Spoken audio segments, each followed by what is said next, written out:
Welcome to my latest battle report and to this 2,000 point match play game between Thousand Suns and the Deathwing of the Dark Angels.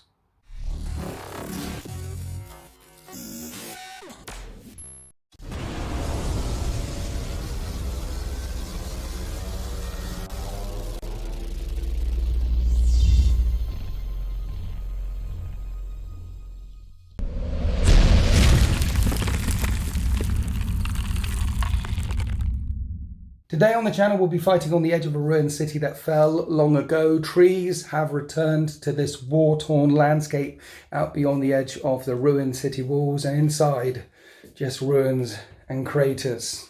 So this side of the battle grid looking completely different to the other side of the battle grid. Lots of large line of sight blocking terrain and things to hide in. Out here, much more open fire arcs and trees, which of course are harder to shoot through. We're playing surround them, so there's 6 objectives down on the table, 3 up this end, 3 down this end, and it's standard deployment, 10 inches in and 10 inches in. And on the primaries you get 5 points if you control 1 objective, an extra 5 points if you control 2, and an extra 5 points if you control more than your opponent. We don't know who's deploying on what edge yet, and it's the Thousand Suns versus the Deathwing.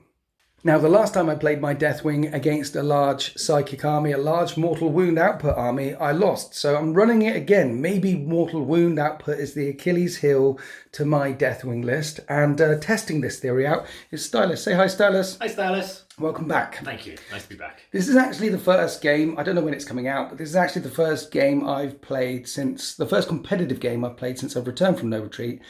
And I said to you, are you sure you want to go against the Deathwing? And you said... I said, it's a nice looking army, but it's not going to win anything. Nice. And now we've actually played a little bit with your Thousand Suns before, and you've been tweaking your tournament-ish lists. I've had the school of hard knocks. I've had grey nights after grey nights after grey nights hammering me in tournament practice. You said you played some AdMech as well. I did. You also hammered me. That also hammered you. Yeah, I was going to say that the nice thing with these tournament lists is when all your guests come in with their armies and they say, I've tried it, it's won 8 in a row, it's won 9 games. Do you know how many games this list has won? How many? It's been consistent. It's won no games. Oh dear. Yeah. Okay. So a 0 game winning list. So you're telling me there's a chance? There's a chance, yeah. Chance for me. Well, the interesting thing is, when I was doing my tournament practice series in the deployment zone and behind camera, I lost about 75% of my games, which was a good thing. I was trying to break lists. Yeah. I was trying to try lists. They're learning moments, right? Forged in the white hot fire, yeah. Yeah. Maybe the learning thing is my army isn't good enough to play tournaments. I just haven't got there yet. But you certainly are. You know Thousand Suns. I do, yes. You were born of this stuff, Absolutely. Moulded by it. I think I've done that quote already, but I quite like the Dark Knight one because, you know, you're a what's the word? Heretical. That's the one. So this is my 2,000 point Dark Angels list, Deathwing only. There's a full list breakdown actually that I did back on the YouTube channel some time ago. But to talk you through it, it's essentially got 6 and 5 Blade Guard, and then 3 units of 10 Terminators, which I've already combat squadded because I always combat squad them except for that one occasion. It is the one with all the elites in it. So I've got 1 HQ and 6 elites. They're combat squadded. And when you play Deathwing, you get refunded your 3 CP for doing the Spearhead, whatever it's called, that Vanguard. one. Vanguard, it's a Vanguard detachment. Now, Dark Angels, everything here has transhuman. The Terminators count as objective secured. If you stand still with Dark Angels, you get +1 to hit. And there's another thing. Oh yeah, when the Assault Doctrine is active, you re-roll wounds in close combat against anything with the wounds characteristic of 8 or more, or characters. I think that's all they do. There might be something else as well.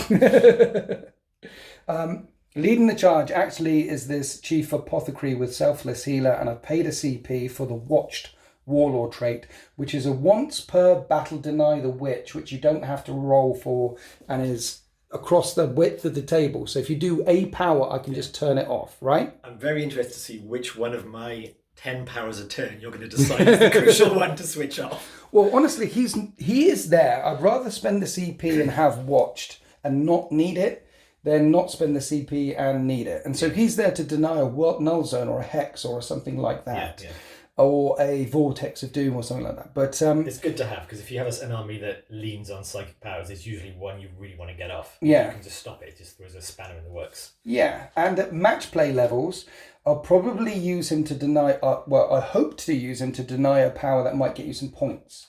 Okay, I'll use that power now, and if it stops 1 or 2 points, then points make prizes. So he can pick up stuff for free, plus he can heal 2 units. And then leading the charge is my jump Interrogator Chaplain. He's a Dark Angel's choice. And the reason why you take an Interrogator Chaplain is not just for the extra wound and the attack, but it's because he can take a chainsword. And because he can take a chainsword, you can turn that into the Teeth of Terror. I do get asked why the Teeth of Terror and not the Benediction of Fury, which is the other hitty stick relic that chaplains can take. And the real reason why it's got the Teeth of Terror and not the Benediction of Fury is because the Teeth of Terror gets an extra 3 attacks. And this army is incredibly resilient, but it does actually lack output unless in close combat. So you want to maximize the amount of attacks you can when you make attacks. And Teeth of Terror with Mantra Strength on him gets him up to 9 attacks on the charge. Because he has Mantra Strength, Litany of Hate, and Exaltation of Rage. Because he's a Chief Chaplain. That's what I spent the CP on. And then there's another CP on this fella over here to give him a Mastercrafted Hammer. Again, get lots of questions about Mastercrafted Hammer. Why don't you put it on a claws guide to give Mastercrafted Claws? And the answer to that is a damage 4 hammer works against Death Guard and against, Dreadnoughts, anything that reduces the damage by 1. I don't want extra. These guys, when they hit stuff, extra claws doesn't really help in the units with claws, but having that hammer there every now and then to hit a Silent King or hit a Dread Knight or hit a Dreadnought has actually come in clutch. So that's why he's in the list like that. 6 units of Blade Guard, 5 units of Blade Guard. Haven't brought a Librarian along with me. Haven't brought along the guy with a banner to reduce 1 damage. All of those tricks got stripped out of the list during playtesting for more bodies. That's why Blade Guard and Blade Guard. Just more bodies. The list did start off with Deathwing Knights, but more bodies is the way. And then every single unit of Terminators is the same. There's 2 shields and 4 shields and hammers, 2 Cyclone missile launchers, and then what you see at the front, which is 3 normal dudes, claws, and a guy with a hammer. And a combat squad, everything across the line. There's 2 Watchers in the Dark, which gives me 2 Deny the Witches, and you can re-roll Deny the Witch versus Chaos, versus your army. Versus Chaos. So I never had to use them in a tournament, so it'd be nice to use them now. No one brought Chaos to a tournament? No one brought Chaos to a tournament, no. But on top of that, I didn't run into any psychic armies. Oh, right. So I didn't have to ever use the Deny the Witches or the... But they're there because of points as a thing. They're 5 points each. 5 points each. So they're nice to have. So what this unit does, what this army does, is it's tough, it's resilient. There's 3 main things that you can focus on when you come to an army. You can up their output, or you can up their defense, or you can up their tricks. And what this does is up the defense all the way to the max. And then it's got a pretty good output in close combat as well. And all the other, if you scored the tricks on a mark of 1 to 10, it's like 2. If you do, it goes right down. It's about resilience. It's about scoring your secondaries. We'll talk about the secondaries after deployment because it makes more sense when you're shooting across the board and showing people what you're doing and what you're thinking of. But that's my Deathwing. That's 2,000 points of Dark Angels. And here we have 2,000 points worth of gloriously painted Thousand Suns. 2,000 points on the nose. It's a single battalion. Yep. So 12 command points. You spent 1 already. Yes. What do Thousand Suns do again? What's their thing? Their base thing is they have +1 to all their psychic tests. Okay. Their objective secured units are the Terminators and the Rubricae. Yeah. They also don't ever take morale. Cool. So all these units, including your Terminators OBSEC. Yep. Fearless, no morale tests. Oh yeah, that's the other thing that I do. I don't take morale either. Yeah. It was running. So, and they've all got 5 up. Even your base units have got 5 up in Vun. With the exception of the 2 spawn, everything has a 5 up in Vun, and the 2 characters there have a 4 up in Vun. Okay. So you're tough as hell. And you've also got All Is Dust. And All Is Dust. So any 1 damage weapons that hit them adds +1 to their armor save. Okay. So you've got the resilience as well. Yeah. You're fearless. You score -1, +1 save to any damage 1 weapons. Yep. Okay. So similar Apart from the fact that there's psychics all over the place and you've got +1 to cast. Yes. Right. Talk us through your list, please. Okay, so this is again the Court of Miracles Yes. battalion. Led, she's not led, but he's in charge. He's the Lord Warlord. Araman's in front. Front and centre is Araman. Nice.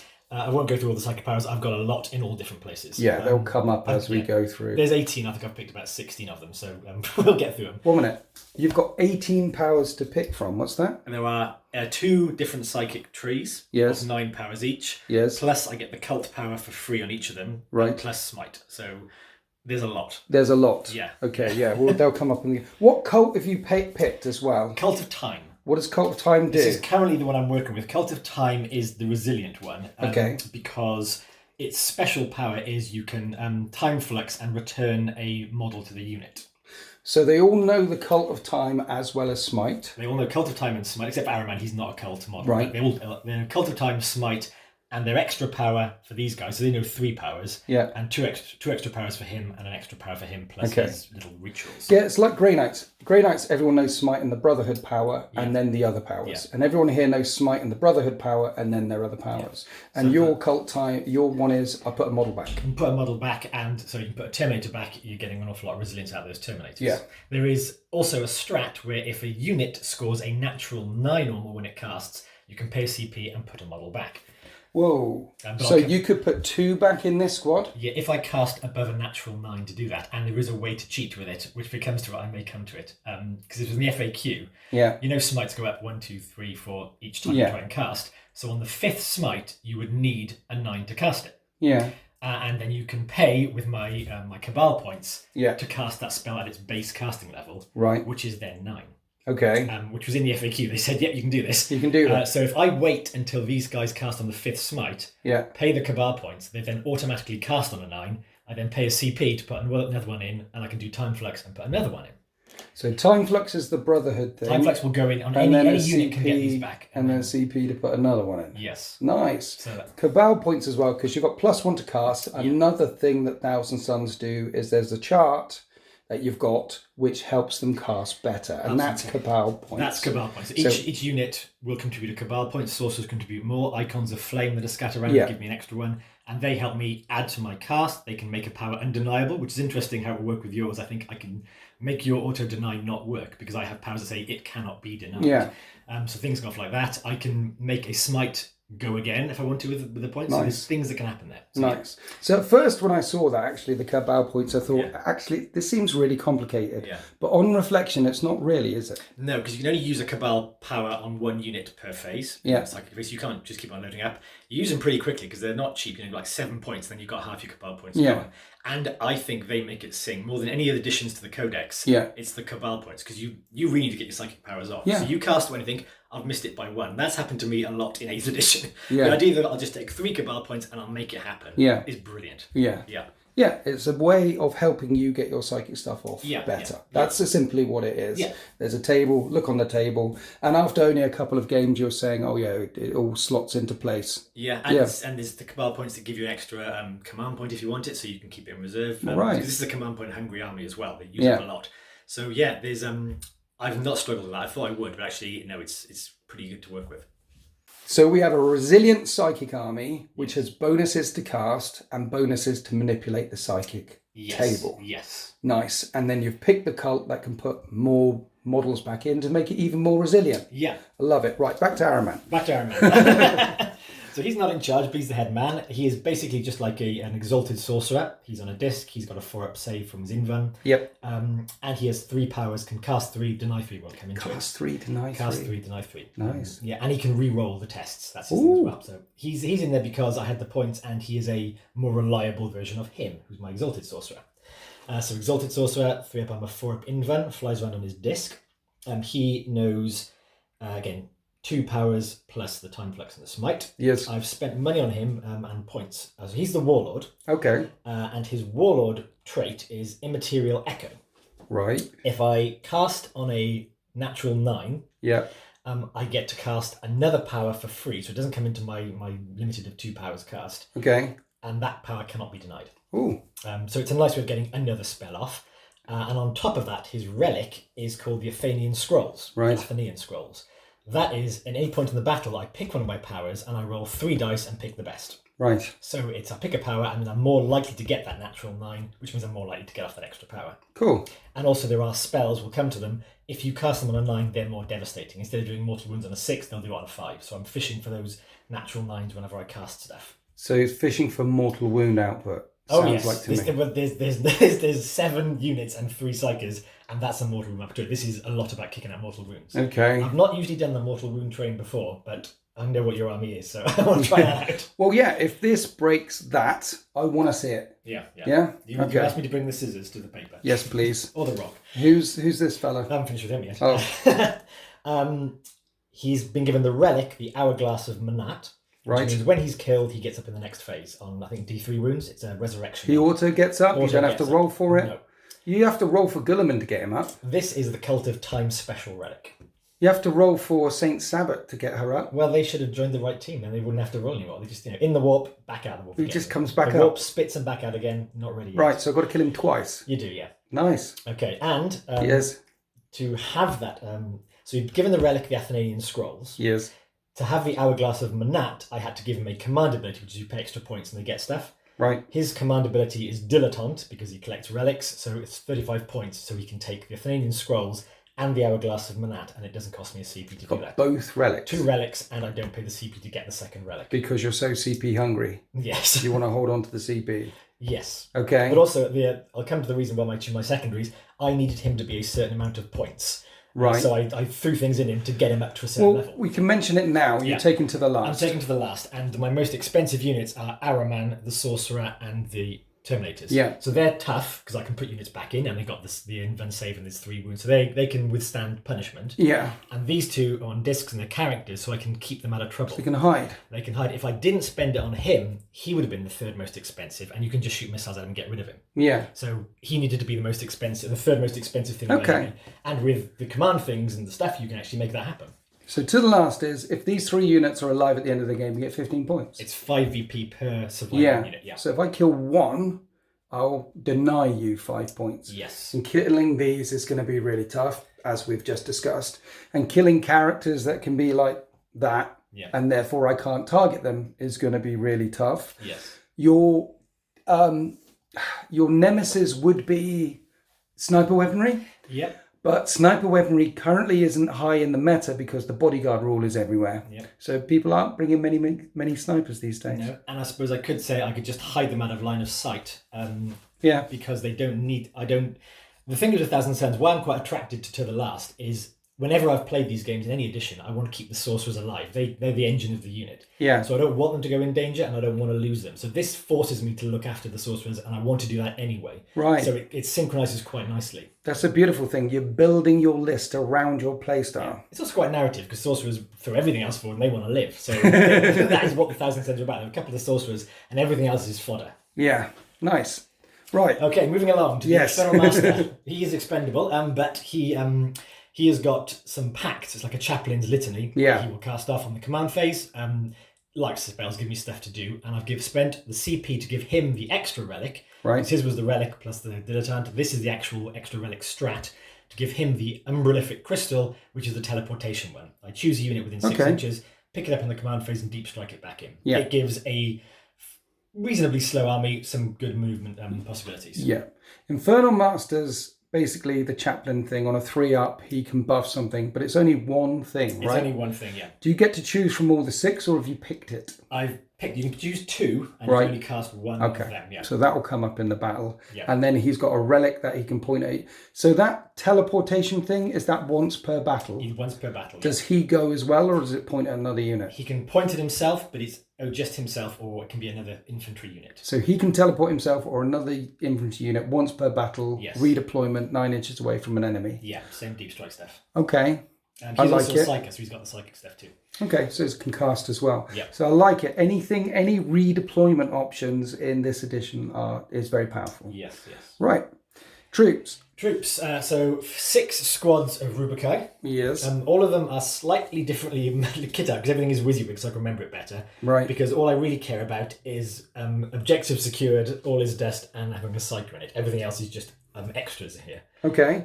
So 6 squads of Rubikai with things. Things. When you see an icon, they've got an icon. When you see a cannon, they've got a cannon. When you see flamers, they've got flamers. It's just things, so I remember what they are. But the thing, again, they're quite handy because their weapons are strength 4, so transhuman doesn't come into it. Yeah. And they're -2, so they don't really need to be negated by an invan save either. Infernal rounds. Infernal bolt guns, yeah. Infernal bolt guns. And flamers too, so they're all -2 bolt weaponry. It's fruity. Yeah. But I mean, the tactical doctrine is an effect. When that's an effect for me, I'm -1, but -2 all the time. Yes. I like it.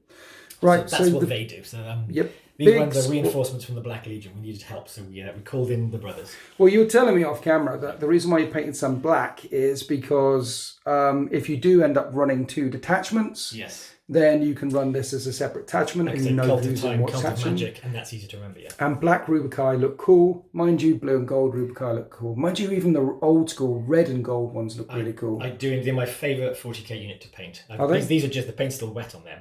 Is it? I get to get them ready for this. And I've got a third Chaos Zinch band that I'm going to paint Rubikai in their colours. Nice. So I just like painting Rubikai. How many points of Thousand Suns have you got now? 5,000-6,000. Enough for a campaign. Nice. Right, the Terminators. Scarab Cult Terminators, objective secured, fearless. Yes. Also, and again, Infernal Combi Bolters, so -2, but Combi Bolters. Yeah. The not power swords anymore, they're called Prospering Kopeshes, so it's damage 2. Are they? Yeah, they're better power swords. Okay. And the special thing about them is he has been given a command option as well called Rites of Coalescence, which is if any model in the unit is less than full wounds, I think it's the command phase, they heal back up to full wounds. Okay, so he's like a free apothecary. So this is good in many ways. Firstly, they heal back up to full wounds. Secondly, the strat I was telling you about where you score over 9 to cast and you put a unit back in. Yeah.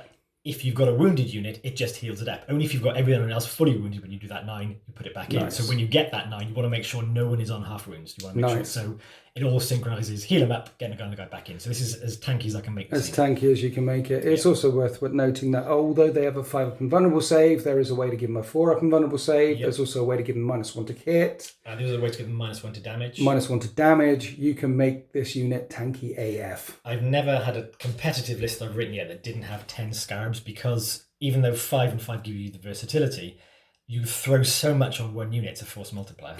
And they're a threat. You either run away from them or focus on them because otherwise they're gonna hurt you. Yeah. Maybe the transhuman Deathwing can dig their way through it. We shall see. You've got 3 of these, so yeah.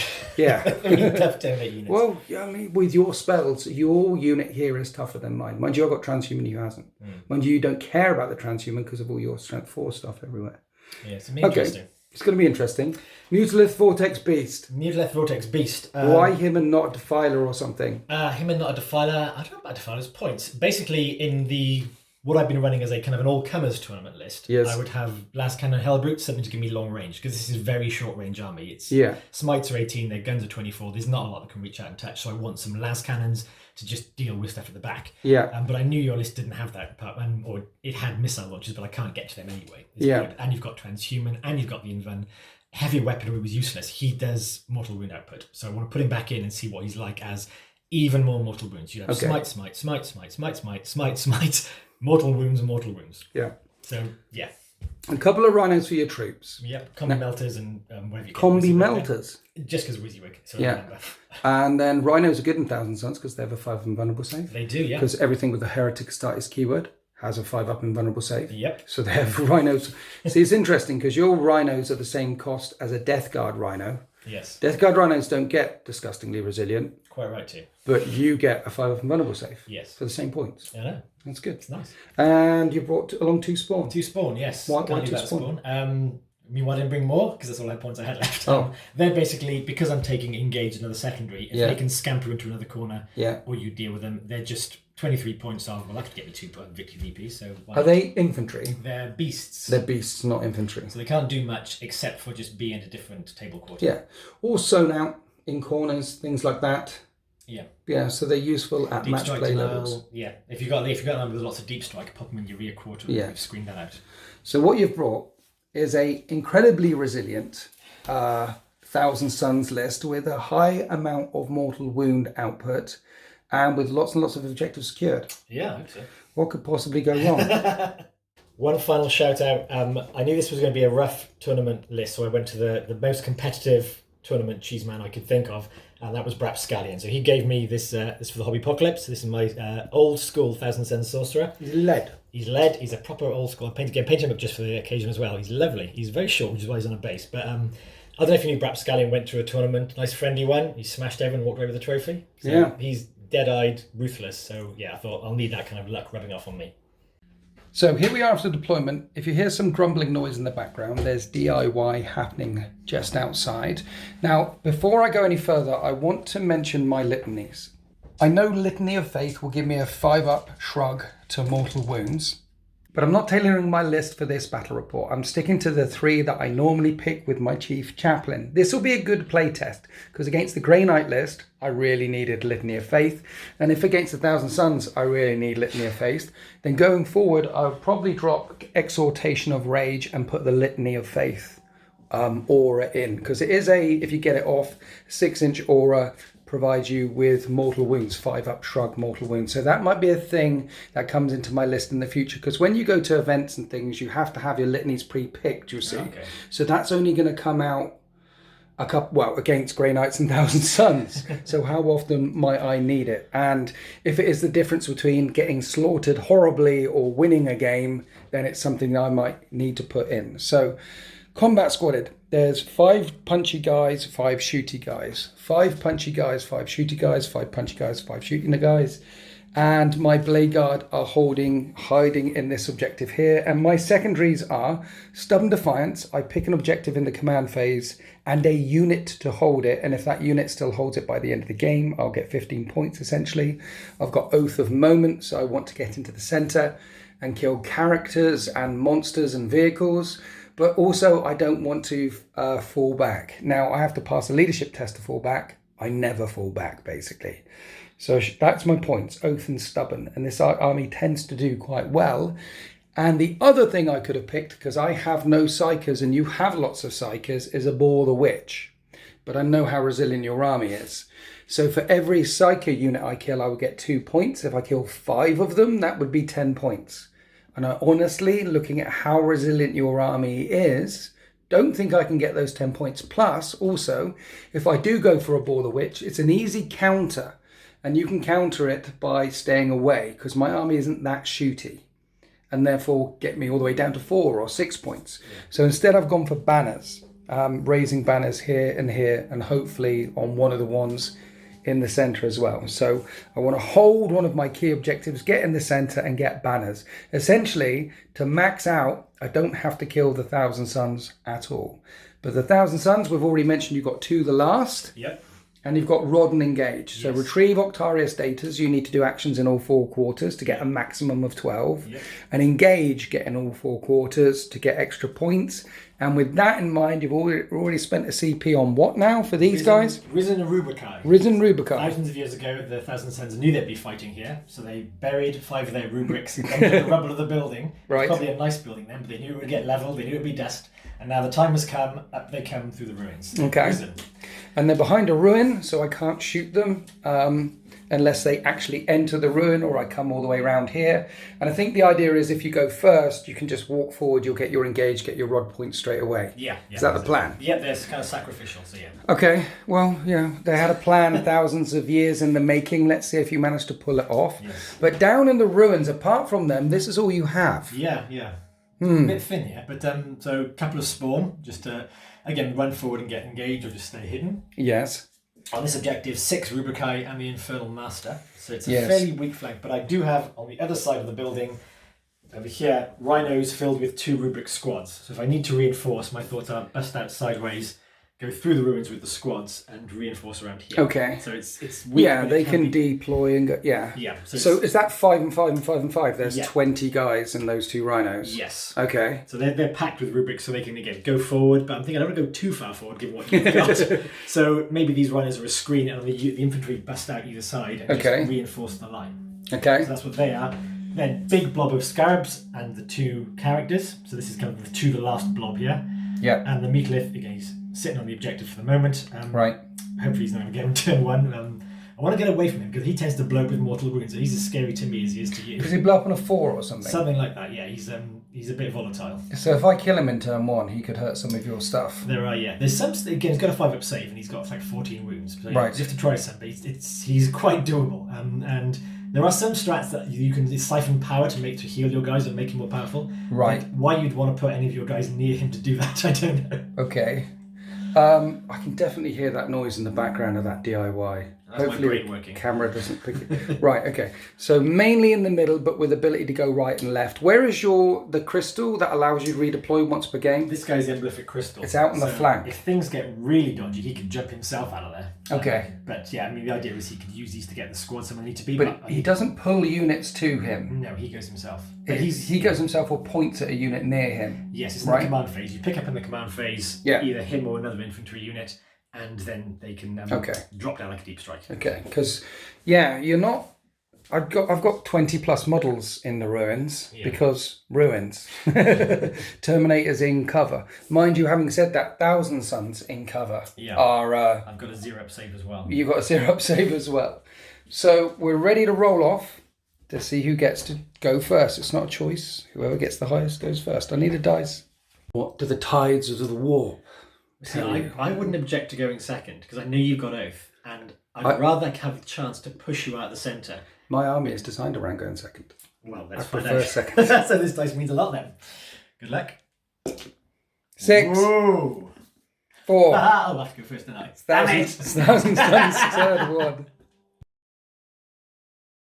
Here we are after the Thousand Sons movement phase in turn 1. There are now 5 and 5 units in the Rhino because before the Rhino moved forward to get your engage points by going over into that quarter, a unit of 5 got out and onto this objective, and the same happened over here. A unit got out and ran across onto this objective, advancing both ways there. Also, this Rhino advanced to get all the way up into that table quarter. I rolled 3 6s for the advances. I know. And so I you're don't gonna know roll. whether my mind reading powers heard you say that centre was a bit light, but I sense this Magister sent a psychic message saying, "Get more guys over here." 3 These 6s. guys bust right out of the Rhino through the ruins across here. There's an extra screen for him, so he's feeling more secure. Which means 3 1s are coming up, right? I think so. Yeah, on your side. Yeah. Then you also, the other thing about advancing that far forward is you advance this far forward with a spawn. Yeah. He's on that objective. You advance that far forward with a Rhino. So you're on 4 objectives right now. Yeah. And then this unit the spawn ran forward. And the ones that risen up through the ruins step forward and they're doing rod. Yeah, they're retrieving our tower data. So you're actually in 3 table quarters right now. You're getting 4 table quarters right now for the 3 points. You're doing rod already. Yeah. They are in harm's way, but it does give me an interesting choice. Do I want to come out to the flank to deal with 5 Rubicae or not? That have already got you the points. It's turn 1 and I've already scored as maximum points I could. Yeah. Should we end the game here? No. These guys staying back holding on to this objective, some shuffling up in the middle. The bonus for me is there isn't a lot of stuff in smite range right now. Yeah. So there isn't going to be much mind bullets come out, but there is a lot of psychic powers to run through, so let's do that now. One last thing to note is the total number of Cabal points Stylus has to play with. This list starts off with 18 points. And those are points that you can use in each phase to manipulate the psychic phase. As he loses characters, then those points will go down. Oh, one more thing. In the command phase, the Infernal Master passed his 3-up. So Glimpse of Eternity it's called. And that gives you a free reroll. It's basically like a command point reroll. Every turn when he does that on a 3-up, you get that. But it's better than a command point reroll because you can use it on anything. And you can use it and a command point. So that's the power he's got, Glimpse of Eternity. That's the one you'll be doing all game, basically, right? Until I come into smite range and he's got one that does mortal wounds. Oh. Do you know what you're doing? As much as I always do, yes. So it'll be a fairly light round because I'm mostly doing defensive spells. You're not really in smite range and I don't need to buff things up. Right. So he has Weaver of Fates, which he's going to put on this unit to boost their invan by 1. Okay. This will go off on a 7. That goes off. Right. They now have invan save of 4-up. Right. You're not doing that on the Terminators? Probably too far away. Okay. So what now? So they're weavered to protect this little screen here. Yes. These guys have Glamour, which is -1 to hit. Right. They would like to put it on the Terminators. Okay. 18-inch range. However, I can use 4 of my Cabal points to increase that range by 6 inches. They're now in range. Okay. So now I need a 6 to cast this. Right. That's 6. Okay. Actually, a 7 because it's add 1 all the time. Add 1 all the time, yeah. They're Glamoured and they're Weavered. Okay. They've done their action, so they can't do anything. Right. This unit is out of range to do anything particularly useful. Yes. Araman does have a spell to +1 to hit called Presage, so he will cast that. I think that's a 7. Being Araman, he can re-roll the result of a psychic test. Because he's Araman. Because he's Araman. And he gets +1 to cast, and he casts anyway. Yep. So they're on a 2-up. They're on a 2-up, and they can re-roll 1s because they're near both of these. These are Lords of the Thousand Suns. Okay. His other stuff is out of range. Last one is these guys. They have Empiric Guidance, which will increase the range of their weapons by 6 inches. Does that mean you can hit me? That means I can actually shoot you. Okay. And that is that's a Warp Charge 4. I like it. Okay. And that goes off for a 9. This sorcerer, who had nothing to do, yeah. I'm going to spend 3 Cabal points to make him cast a Pact from Beyond. Right. Which is only a 3 to cast it, and it's an extra CP. That goes off again. Just like CP. that. Just 3 like Cabal points and a 3. Yes. Nice. So they're -1. They've got a 4-up in Van. That's it for your psychic phase because a lot of stuff isn't in range. Yeah, when you get closer, when you get within that magic 18 inches, we're going to feel it. Okay. Let's move on to the shooting phase. So interestingly, you've bought a short-range army. So only the Rhinos and the Terminators with their increased range can actually hit something. Yes. What are we shooting at first, sir? We'll put these. I've got a combi bolter, yeah, a combi melter. So combi bolter parts will into this unit, into that unit there, and the melter is out of range, so I'll just do the combi bolter parts. Okay. It's 2 hits. Why 3 dice? 1 combi bolter and then 1 combi melter, of which I'm firing the bolter part of it. Okay, right, sure. The melter is not an is it? No, It's going to be 12 now. So just bolter bits. Yeah. So wounding on 4s, yes, which I'm going to say a lot this battle. Is that AP -2? Yes, even the vehicles now are infernal. So AP -1 because of a shield. I need a 3. And I make the save. Okay. Turns out this Rhino that advanced isn't in range or line of sight. So it's now all the Terminators. You're counting out lots of dice because you've got 30-inch range and you can see everything in this unit. Indeed. Down here. Yes. 8 combi bolters, 8 infernal combi bolters. Right. So they'll be hitting on 2s because they're presaged, yes, and rerolling 1s because Araman is around them. Okay. And everything's going into that lead squad of Terminators. Yes. 2s rerolling 1s. I'm glad I'm rerolling 1s. After the reroll, all 32 hit. Now you're wounding on 4s. Here we go. Right, that was 15 hits at -2. I've got a shield guy within range of the barricade, so -2 becomes -1 for the shield, and then -2 because of the... Basically, it's still 2-up saves because of shield and cover. So don't roll any 1s. He's taken a wound so far. Okay. And 2 wounds. He's got 1 wound remaining. Okay, I've got 2 Soul Reaper cannons. Right. Their strength doesn't matter, but they're an extra pip of AP. Okay. So hitting on 2s, we're rolling 1s again. Extra pip. So these are AP -3. Yes. Nice. So they all hit. Right. And they're wounding on 4s, even though they're strength 6 normally. That is only 3. Only 3. So these will be 3-up saves on the shield guy. He's alive. He's alive. He's alive. Ooh. These are the Hellfire missiles now, hitting on 2s. Right. 1s. Nice. A lot of 2s. Strength? Strength is 8. That's right. still 4s. Yes. No, only 1. -2. AP? -2. So 2-up save. I'm going to CP reroll. Mind you, that's the end of your shooting phase. It is, yeah. And if I get them within range of the apothecary, you can pick them up anyway. So I'm not going to CP reroll that. Lovely. Because I think that's the end of your turn 1. That is, yeah. And so at the end of Thousand Suns turn 1, they do get 3 points for engage on all fronts, and they've done a rod in this corner here. Not a lot of shooting, well, a lot of shooting, but not a lot of psychic power came out yet. But next turn, as soon as I move forward, I will be in this smite bomb range as we go on to Deathwing, turn 1. Here we are after the Dark Angels movement and command phase. I've nominated this one as my Stubborn Defiance objective. And I'm slowed by Kratos, so that will be a 7-inch charge minimum to get into this unit of Thousand Suns here. And the unit of Blade Guard at the front, it'll be an 8-inch charge to get into that spawn. I really need to kill that spawn because you're currently on 4 objectives. And if I make that charge, I'll outnumber you on the central objectives, keeping you down to 10 points on the primary. But of course, then there'll be a unit of Blade Guard in harm's way right in the centre of the table. I haven't pushed forward to take the centre yet. We've marked it out for the Oath of Moment things because I'm not going to fail a morale or fall back, and I'm hoping of killing a vehicle, and that will get me 2 points for Oath. So pushing forward over here to make some charges, I've put the Marine back in that was injured in the shooting phase. I've stayed still with both of the units with the Cyclone missile launchers because everything here can see that Rhino. And this unit are doing banners, and the unit with the Cyclone missile launchers back here are actually doing banners because they don't have any good targets. And normally that unit would be doing the banners and they'd be shooting, but line of sight and ruins are a thing. So instead they're going to go charging in. So in the shooting phase, all I've really got is these 2 units firing in at this Rhino. So you're popping smoke, -1 to hit. So this unit of Cyclone missile launchers will be hitting on 3s because Dark Angel's at standstill. Get +1 to hit. Well, everything hits. 3s to wound.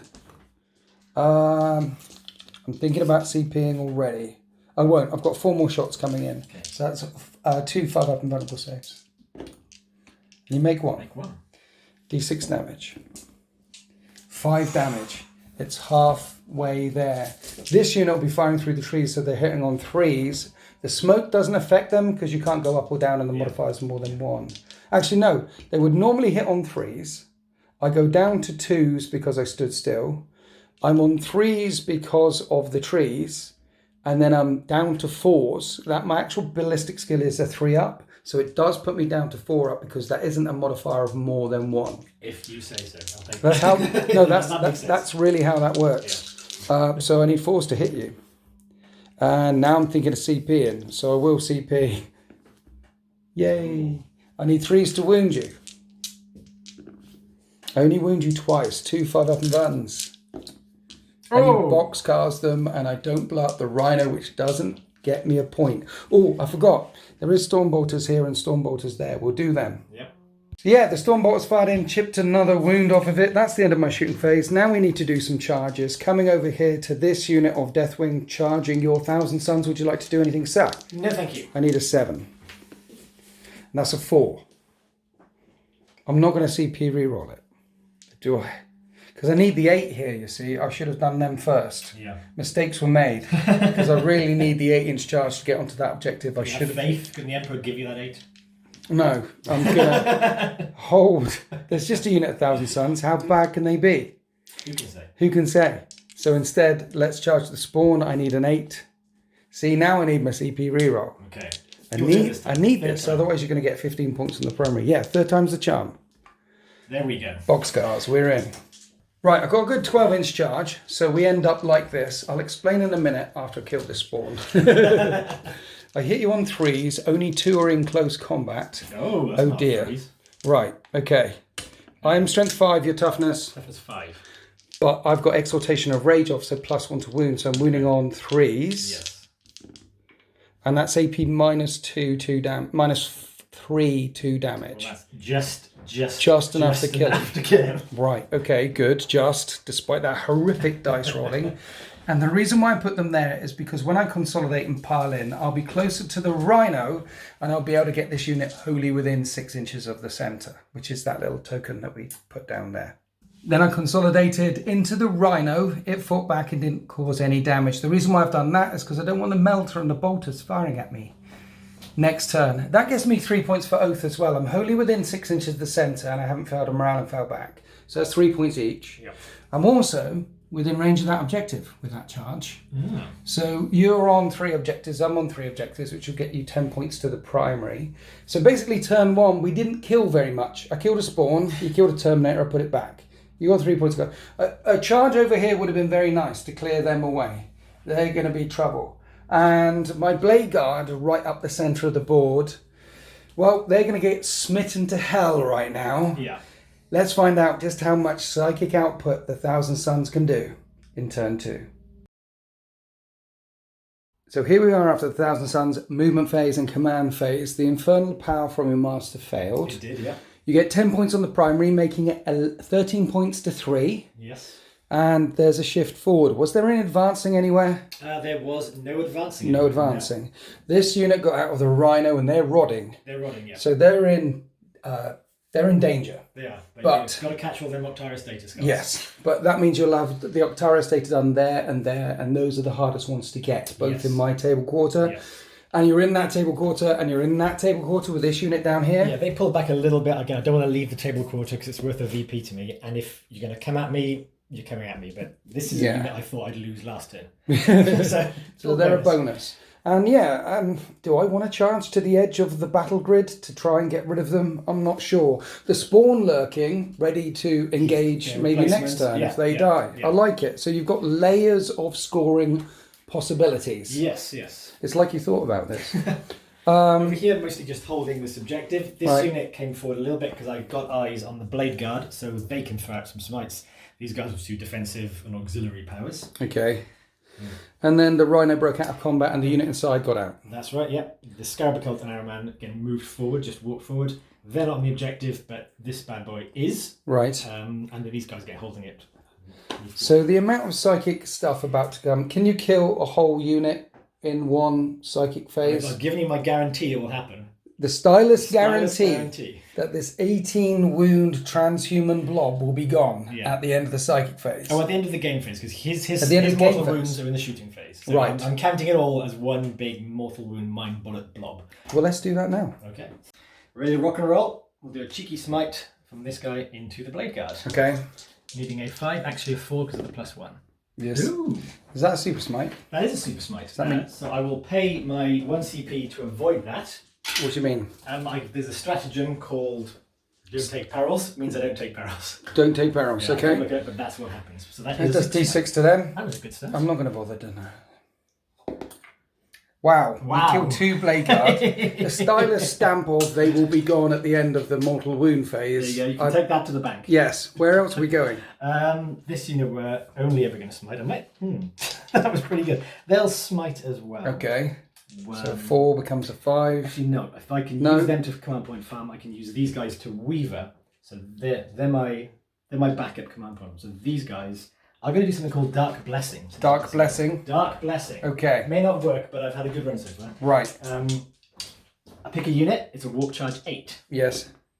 Goes off on a 9. Do you wish to deny? What happens is I pick an enemy model. Right. I got to roll greater than its toughness. On a 5 or more, it will suffer D3 + 3 mortal wounds. Okay. Do you wish to deny? No. Okay, we need a 5 up. Didn't happen. Worth a try. Next up is my Exalted Sorcerer. Okay. I'm using his relic, the Athanasian Scrolls, Okay. to effect. I've got to pick the power and keep it for the rest of the game. The power is Tzeentch's Firestorm. Right. Pick a unit within 18 inches. Yes. And I cast it on a 6. I'm rolling 3 dice and discarding when I want. Because the Athenian Scrolls thing. The Athenian Scrolls allow me to do this. Yes. Okay, that is 6 or a reroll. That's a 6. Okay. But you need a 6 anyway, so you're good. But because that was a 10, action 11, I've rolled a natural 9. Right. Or 9 or more. So instead of doing mortal wounds on a 6, I do mortal wounds on a 5. Ooh. That's why I picked this one to have the extra thing. So I'm looking for that 9. So what is Tzeentch's Storm? It's 9 dice. 9 dice, and it would normally be 6s do mortal wounds. But now it's 5s do mortal Now wounds. it is 5 mortal wounds. So lots of 1s and 2s, please.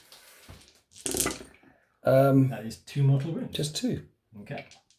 But because he does that all the time now on that spell with the Athenian Scrolls. Yes. Right. And also, Yes. his Warlord abilities, if I cast anything on a natural 9, I get an extra psychic power that I can cast in addition. Okay. And you can't deny it. Oh. So the extra power will be the smite. This is the second smite, so I need a 6 now to cast this. You cast that it. goes off on that was an 8 9. Yeah, D3 mortal wounds. For another one. Kills another dude. And now he will do his second power. I'll take him away, even though he's the Sarge. His second power, yes. The second power, which is Gaze of Hate. Right. A 5 for this. That goes off. Okay. And that is 3 dice, picking a unit on a 4 or more, you'll suffer a mortal wound. Right.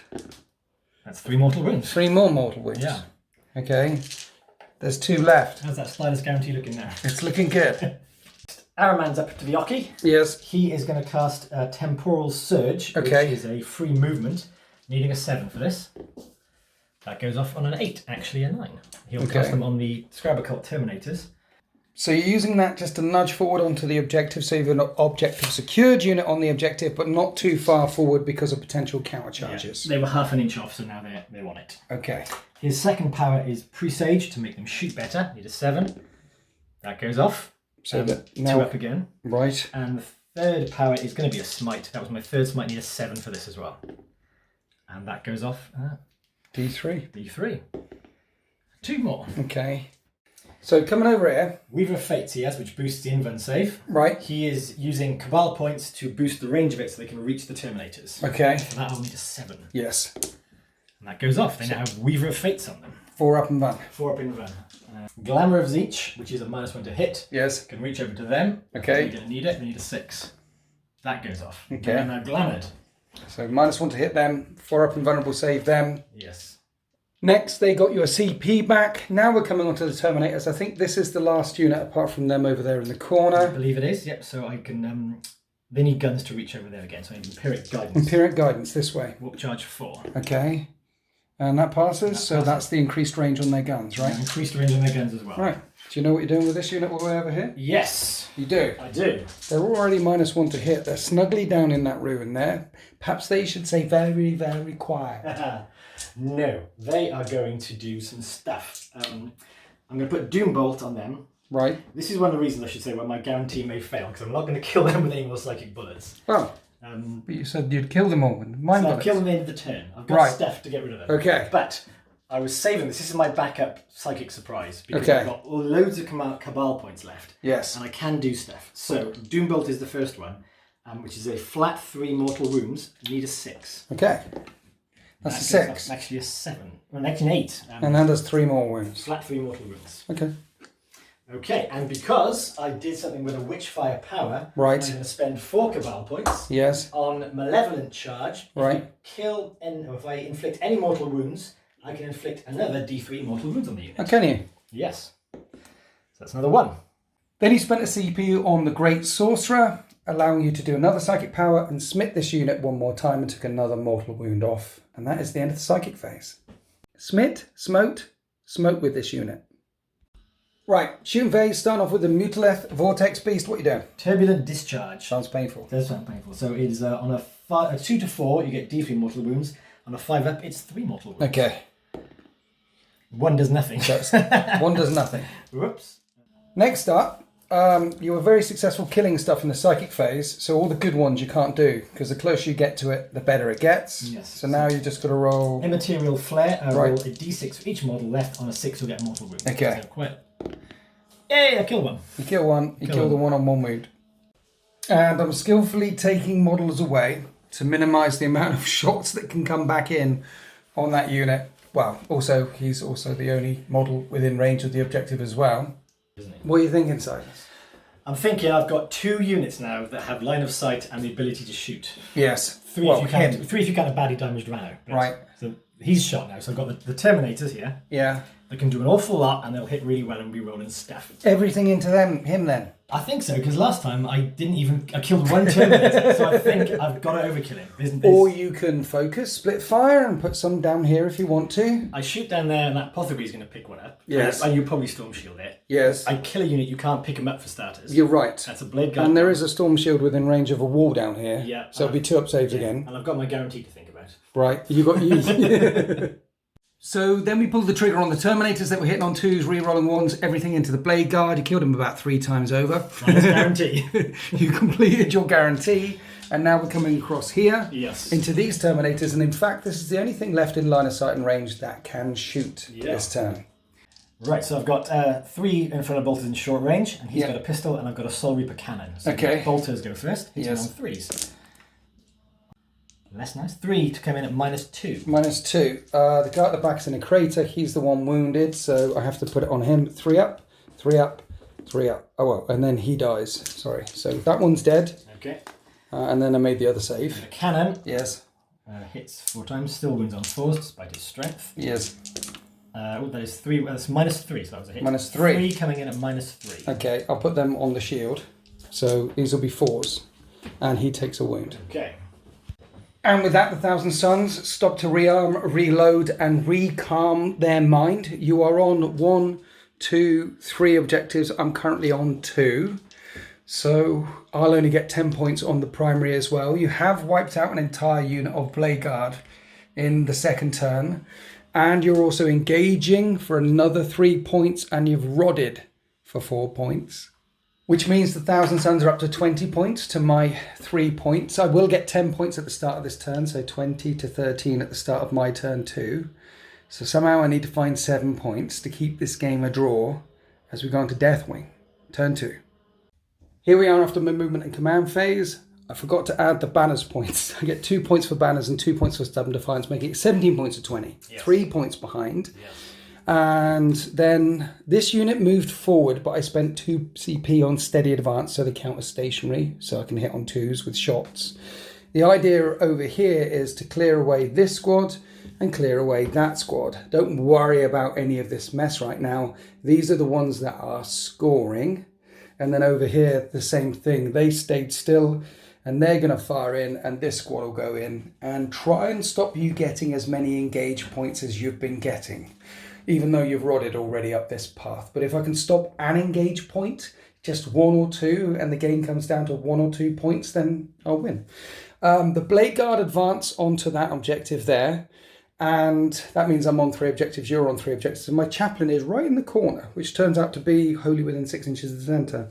And he's not hiding with the 5 Terminators and the Apothecary. It's a trap. He's ready to jump out. Take the terror off. He's sat down. He's got a deck of cards out. He's chilling. Yeah, he's not really, sharing secrets with the inner circle. There could be some charges to this side of the wall, but then there's 5 Terminators there as well, and the Apothecary, and it could get very, very messy in the middle.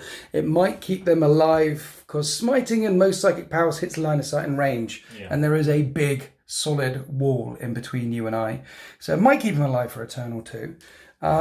So yeah, get my oath points, get my Stubborn Defiance points, and push back where I can, starting off over here. The Terminators that stay still are firing into the 4 wound Rhino. Would you like... Drop dice don't count. Would you like to pop smoke again? Yes, please. Okay. 3s to hit. I hit you all the times. 3s to wound. I wound you 3 times. 5 up and vulnerable saves. And you make 1? You make 2. So, 2. But that does 4 damage. That is a dead Rhino. Does it blow up and hurt your dudes? It does not. No. All the remaining shots would have gone into the Rhino. This squad here now unload their Storm Bolters into the 1,000 Suns right in front of me. I'm hitting on 3s and I'm wounding on 4s. And the Tactical Doctrine is in effect, so that's AP -1, but you get +1 for all his dust. Yes. So it's just a 3-up save. And you make the save. And then this unit back here, because they have a 5-up and vulnerable save, I'm not convinced that these can kill them all in close combat.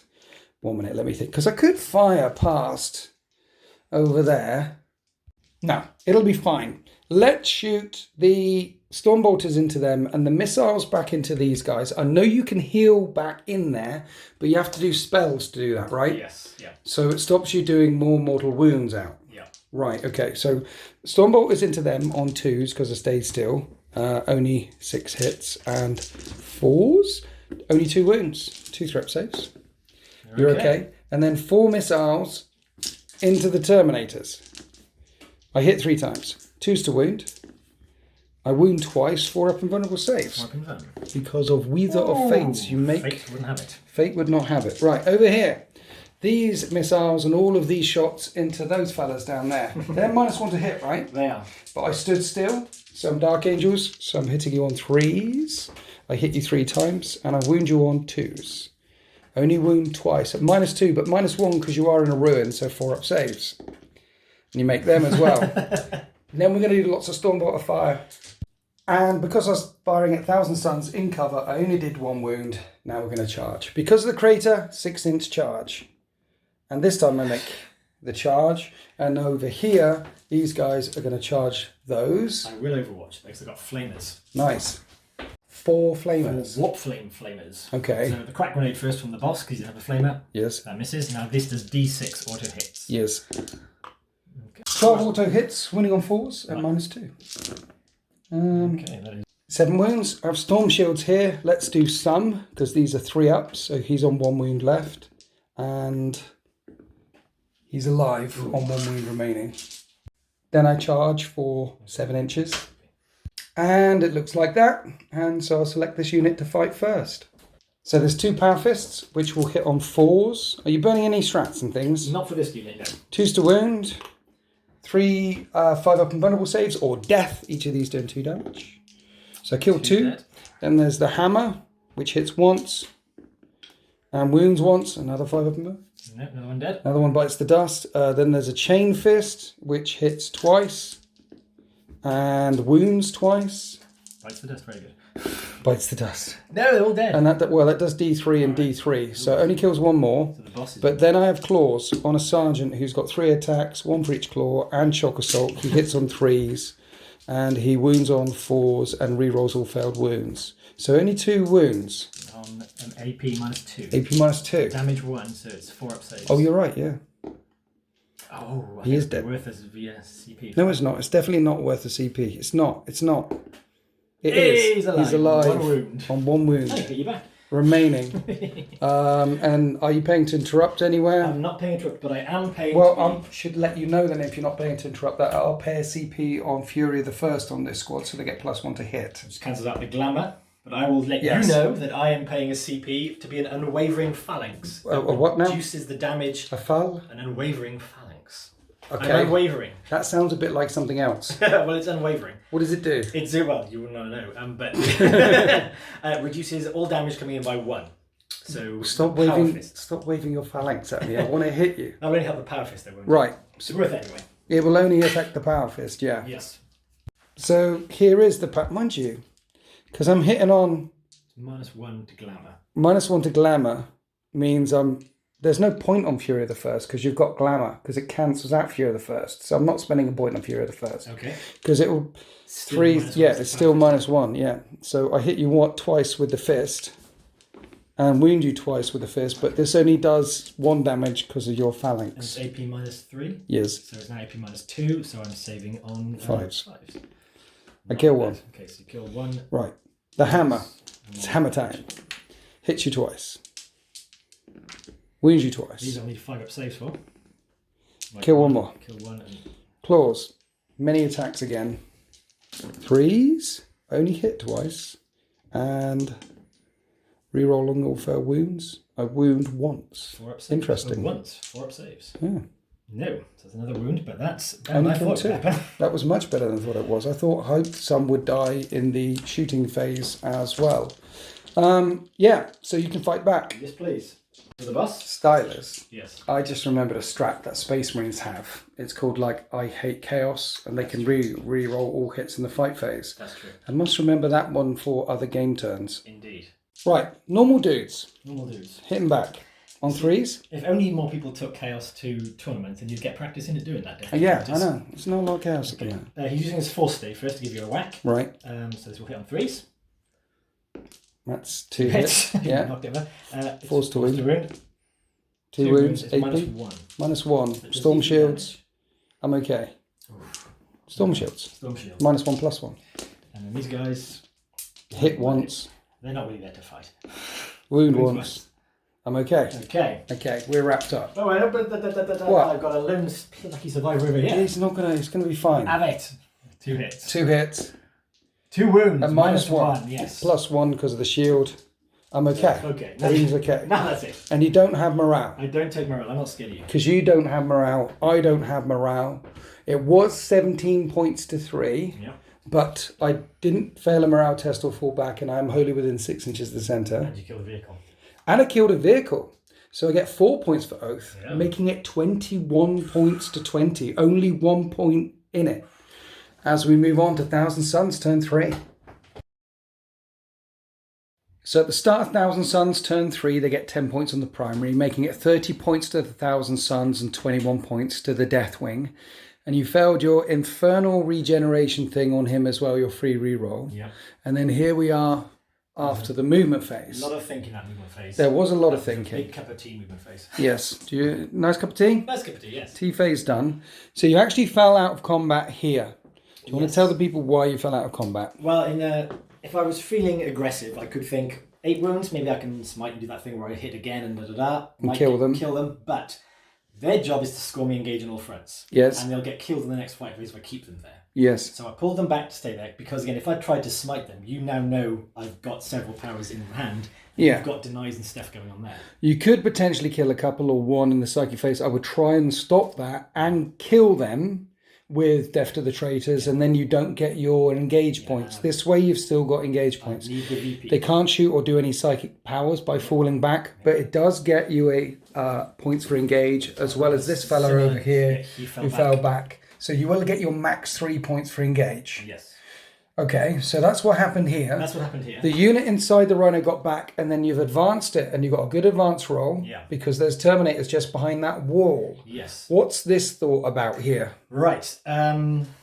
These are my scoring units. Yes. I get 5 points, 5 points, 5 points if they're alive at the end of the game. All of this. Yeah. And there's the characters. Yeah. They're also my aggressive units. They can do the most damage. So I have to use them, but not put them in danger so much. Yeah. So the plan is put the Rhino there. I mean, if you want to hit it, it's going to die. You've got all sorts to get with it. But you're going to have to, it'll take you time to get around it. Yeah, it makes my movement longer to get to these guys. So movement blocking, Likewise, keeping a character with the safe. Vortex Beast as well. It's a monster. It can give up an oath point, but it is in some ways stopping you from getting direct access to the big stuff. And you're trying to pressurize forward, so potentially in turn 4 or 5, you can stop banners or get on another primary and things like that, right? This is the plan. You've hidden, you've got characters and Blade Guard and Terminators behind there. It's a hard nugget. They're scoring oath, they want an objective. Yeah. And without the ability to smite them because I can't see them, or shoot them because I can't see them, I'm not getting them out of there. I'm going to have to live with the fact they may score out the whole game. Yeah. So I've got to pressurize things where I can influence them. So you're leaving these alone? For the moment, I think I can't waste effort doing that. But Right. I think I can put smites into this. I can put shots into this. I may even charge or whatever. I've got getting flamers in the Rhino, so there are three strong units here. Yeah. But I think they're doable, whereas that's not. Well, yeah, there's a minute you'd have to step into the blender, and then it becomes a mosh pit and see who comes out on top. Yeah. So you're choosing to pressurize this way instead. You can use that unit and not lose the game. I use those units and I lose 5, 10, 15 points. Yeah. Yeah, you're right, actually. I can lose all of these here. You can't lose one of those 3 units there. So, rodding-wise, there was some movement here. One of these units is rodding, the blue one. Yes, the blue one is rodding. So that'll get you to 8 points to rod. And then next turn, if you do it with that unit, you'll max out rod for 12. Yeah, these guys at the back just nudged forward so I can actually get into sort of smite range now. So they're not getting terribly much, but they're supporting. So stepping back, making sure the units are safe for engage. Yeah. Rodding where you can, and choosing not to put pressure on the middle ruckus. Instead, come this way and put pressure on my lines over here. Yeah. I like it. And I hate to mention it because I'm hoping you'll forget it, but I should tell the viewers, is that I've still got a Spawn who's hiding all the way back here behind the ruin. I completely forgot about him. Yeah, no. Just between you and me, viewers. But yeah, so he is my backup. So when these guys do die, he'll run in and hopefully get me another engage point. Don't worry, by the time it comes to my turn, I'll completely forget he's there. Let's go to the psychic phase. Zinch's Firestorm. Dreamworld Presage. This is what it looks like behind the scenes while Stylus is trying to work out all of his psychic...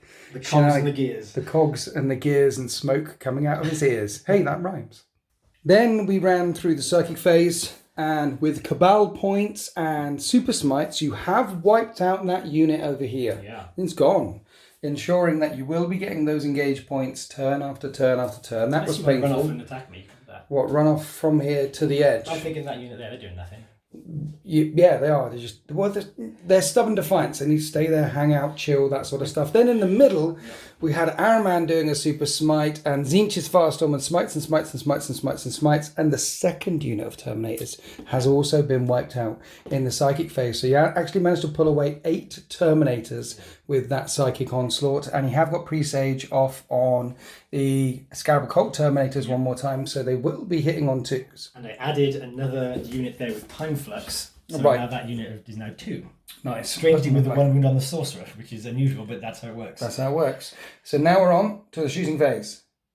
So starting the shooting phase with the Mutalith Vortex Beast is targeting what unit of Terminators? That unit over there. This one in the corner on my objective. Beam of Unreality goes over that way. On a 3 to 4, it's D3 mortal wounds. On a 5 up, it's D6 mortal wounds. Okay. So that's D6 mortal wounds.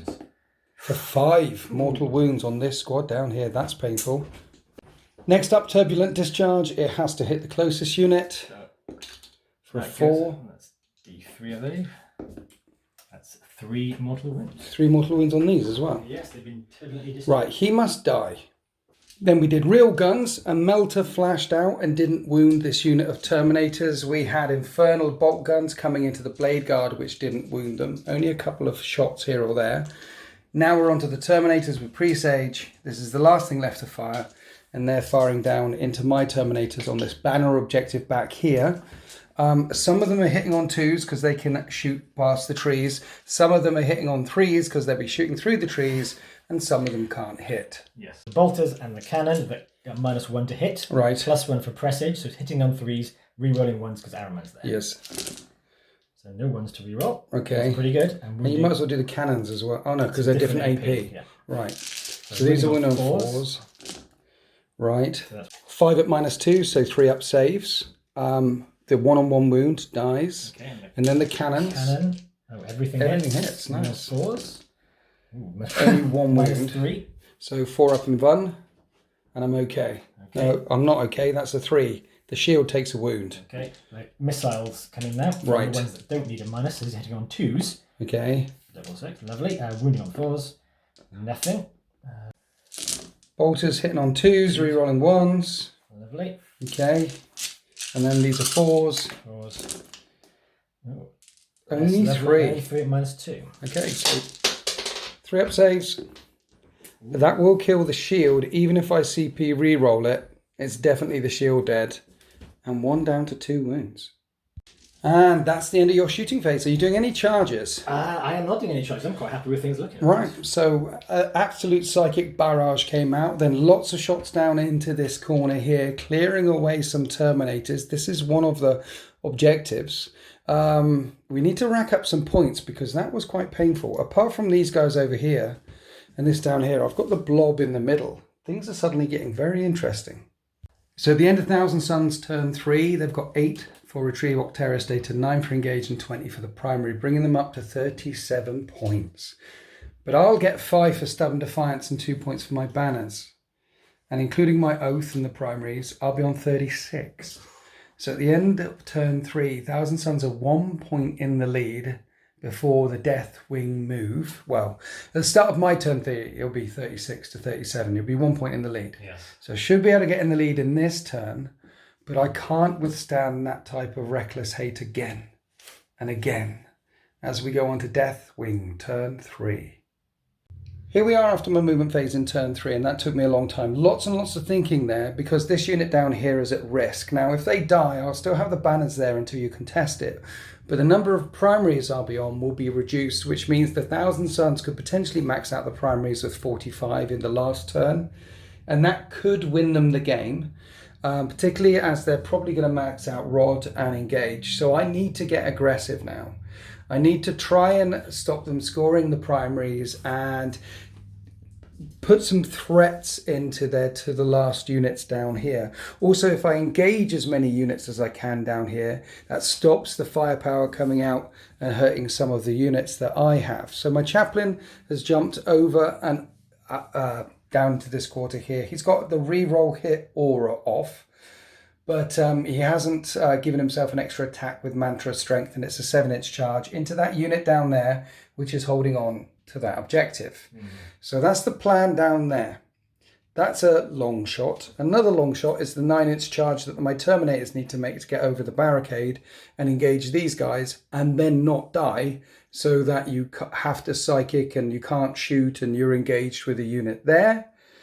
These guys going into the Mutilith Vortex Beast is kind of relatively easy because only 2 inches of the barricade, and then I can tag the tank. There is a lot of Flame of Hate in there. Everything that I'm going to put out is probably going to die in turn 3, which is a problem. But hopefully I kill a lot. And the assault phase is now active, so I'm re-rolling wound rolls against things that are really, really tough. What I did do down in the corner is put the Apothecary right in the corner, so he's getting Oath. And the Blade Guard are protecting him, and the Blade Guard have raised a banner on that objective, so I am taking that objective down there. I actually haven't moved this unit yet. I need to think about this unit. I don't need to move them. They can shoot, and they can kill some stuff over here. Haven't spent any points on Steady Advance. There's no point in putting Steady Advance on these guys, counter stationary. Well, I could actually. And then they'll be hitting on 3s when they fire through the trees at these two guys here, instead of 4s. And I've got a lot of CP. So I will spend the 2 CP on steady advance and start the shooting phase down here and shoot at these fellas. I would just say that was a very long thinking phase. It was. I feel less bad about my third thinking phase, because that was a lot, and there was bits here and there you were grinding it over in your head. So for just Terminators and Blade Guard, there's a lot of options. You were going this way, going this way, and that way, and there was where the points end up at the end of the game, and you was like, "Can I did that?" Trying to deny you as many scoring options here. Another decision was I could have busted my way down there to try and take that off of you, but you've got a lot of objectives secured down there, and also a lot of psychic powers that could come washing back at me. Yeah. I think, and I also want to be in the center where I can still do Oath, and there's things to kill that are worth a point. Yeah. So, yeah. Anyway, let's shoot missile launchers at this squad here on 3s, because I paid to stay still and I only hit twice. So let's CP reroll one of those. And I hit 3 times. I will wound on 2s, and they need 5 up and vulnerable saves. And you make 1. So 1 dies, and then D6 on the second guy, and I take away that squad. Then the Cyclone missile launchers on this flank fired in and took out 2 of the Rubukai down here. Now we're into the mess in the middle. Right, I don't really want to fire into the Terminators, because you could take 1 away and make the charge even longer, or 2 away and make the charge even longer. I don't want to fire into the Rhino, because then they can get out and move block on this side and move block on that side. I wonder if I can see that squad back there, but that will make the charge from these fellas even longer. Right, so even if you take that one away, it's still a 9-inch charge into them. So, because of this one. So I think let's wound them by shooting some stuff into... The other thing I could do is Cyclone missile launcher that to guarantee some... And if I kill that, then I could charge the Rhino. Right, let's chuck a grenade from my Chaplain into them first. And he hits. And he wounds, and that's -1. And you make the save. Then Stormbolters from this squad fired in, and I injured 1. Now we're on to this thing. Don't want to overkill. I could kill 1 in that squad with the missile launchers and the rest into him. So yeah, 1 missile launcher dude and Stormbolters into them, and the other one into the weapon beast right in front of me. So this is going into that unit. Here's the Stormbolters. And I do 3 wounds, 3 top saves. Okay, and then 2 missile launchers to hit. Oh no, hitting on 4s because I moved. And it does wound them. 5 up in one? Yep. No, 3 up. 4 up. It's a 4 up actually. Yep, so that's actually a 2 of them. It's the old Terminators. That kills that one. That kills it. Still a 9-inch charge. Right. And then the other 2 missiles will go into the Mutalith Vortex Beast, which hit both times. What's his toughness? Toughness 7, I want to say. Okay, I wound him both times at AP -2. 2 5 up and guns. You make 1 fail 1, and that does 1 damage. And I've already done the CP reroll. And here's the Stormbolters, which do 1 more wound, 1 more 4-up save. So I've taken 2 wounds off of it. How many does it start off with? 14. 14. So it's down to 12 left, and that is the end of my shooting phase. Now I need to make lots of crazy charges. We'll start off with the easy charge, which is this unit into the Mutalith Vortex Beast. So they're in, because 2 inches of a barricade, I'm in. We'll go there, and when I pile in, I can pile in. Right. The one that I really need to happen is the 9-inch re-rollable from the Terminators, okay? Okay. Okay. Good luck. So let's make this happen. The inches number. That's an 8. So let's CP re-roll that. And that's an 8. That is a failed charge. So now my Chaplain needs a 7-inch charge into that unit back there. If I can kill all of them, you won't score that primary, then he dies. So it's a 7. And that's an 11. Ooh. He makes the charge. Right, he ends up here. I'll start with the Chaplain, because if I came in that side, you might take away from the front. Mm-hmm. Because he didn't get Mantra Strength off. He's got 8 attacks. Okay. But I did get Litany of... I've got reroll all hits off. I'm going to spend a CP on Unwavering Phalanx. Right. To reduce the damage coming in. Because he's damage 2 right now. Damage 2, no, he's damage 1, so that kicks off my All Is Dest as well. Okay, I like it. So I'm hitting on 2... 1 minute. Is there a CP I can spend? No, because... yeah, but I want them to do death to the traitors over there. Okay.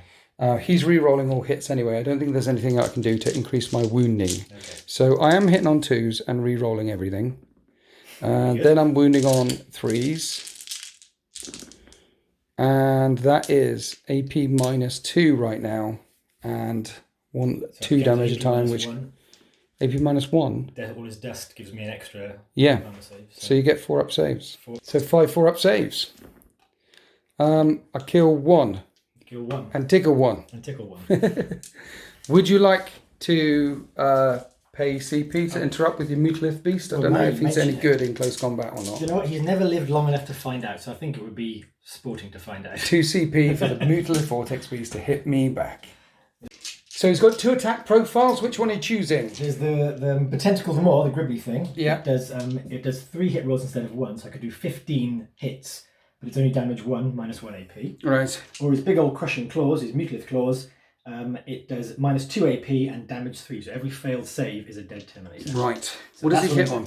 He hits on 3s now, he's been improved. Okay, so 5 attacks, hitting on 3s. Hitting on 3s, here we go. Good luck. Thank you. And you hit That's twice. pretty bad. I think I may as well do CP. Okay. This the last kind of... And Nope. you hit twice. Hit twice. Right, you're winning on 4s because it's transhuman things in a circle. There's 2 hits. 2 wounds. 2 wounds. And -2. -2. So Storm Shields, -1, so 3 up saves. Each failed save kills the Terminator. I'll CP reroll that. I'm okay. That was 3 CP, not well spent. Right, then I'll pile in and I'll spend a CP on Death to the Traitors, and I reroll all failed hits against Heretic Astartes units, and interestingly enough, this thing is a Heretic Astartes unit. So we'll be hitting on 4s unless I spend another CP for Fury of the First. No, I'm re-rolling all hits anyway, so 4s to hit you with my hammers, and then re-roll all hits because for some reason it has the Heretic Astartes keyword. And then it's Strength 8 versus Toughness 7, so I'm wounding on 3s, and because it's the Assault phase, I re-roll all failed wounds against you.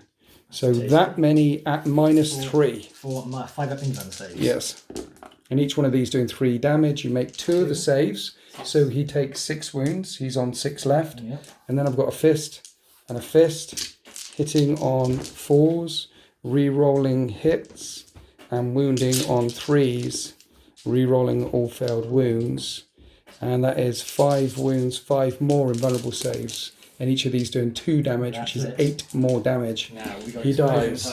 Please don't explode. Mind you, it's close to all of your stuff as well. Yeah. So 4 up. 4 up, he goes We boom. Another Mutalith explosion. No! He doesn't go boom. But at least to take down that monster. Then I pile in, tagging the Rhino. The guys could get out this way. The Rhino, if it wants to move, has to go around this way. That's the end of my assaults. You get to fight back over here with my chaplain. Yeah, so a bit of piling in is. Make myself back to currency. Yes. I won't. He'll stay there. Yeah, you're still on the objective and their objective secured. So the 2 regular dudes, they hit 3 times. Yes. They wound on 4s. 1 wound at AP nothing. I'm okay. My psychic stave. Yes. Hits twice. 4s to wound. 4s to wound. Nothing. Okay. And that is the end of my turn 3. So at the end of turn 3, I get another 4 points for Oath because I'm wholly within the centre and I haven't failed morale and I killed something big, which makes it 40 points to 37 before we go into turn 4. I have got banners and a primary down here at risk, but psychic stuff tends to hit the closest things, and there is 9 Terminators down there and my chaplain over here, and while my banner on the right flank is at risk, I have managed to drop another banner down here. So you are winning the war of attrition so far. It is a very close game. 40 points to 37 as we go on to Thousand Suns. Turn 4. And so here we are after the Thousand Suns movement phase. They got the re-roll off with the Infernal Master down here. Free re-roll, and it's 47 points to 40. This unit of Risen Rubikai is causing me problems. It's engaging again, and it's perilously close to my Stubborn Defiance objective, but getting you points. Down in this corner is the spawn, and all of a sudden it's looking kind of naked. Yeah. You did some advancing back, but in the command phase there were shenanigans, a crystal of the umbralific kind. The umbralific crystal. And the unit of 6 Rubikai teleported from there all the way over here. It's a the once Brap per game squad. thing. The Yeah, what? The Brap squad. The Brap squad. Thank you, Brap squad, Ian. Yeah. And that means you've got a unit in all the corners again. It looks like you're going to maximize those engage points. Yeah. That happens in the command phase, and there's 5 wounds there to shoot in and smite in and try and kill them off of that objective.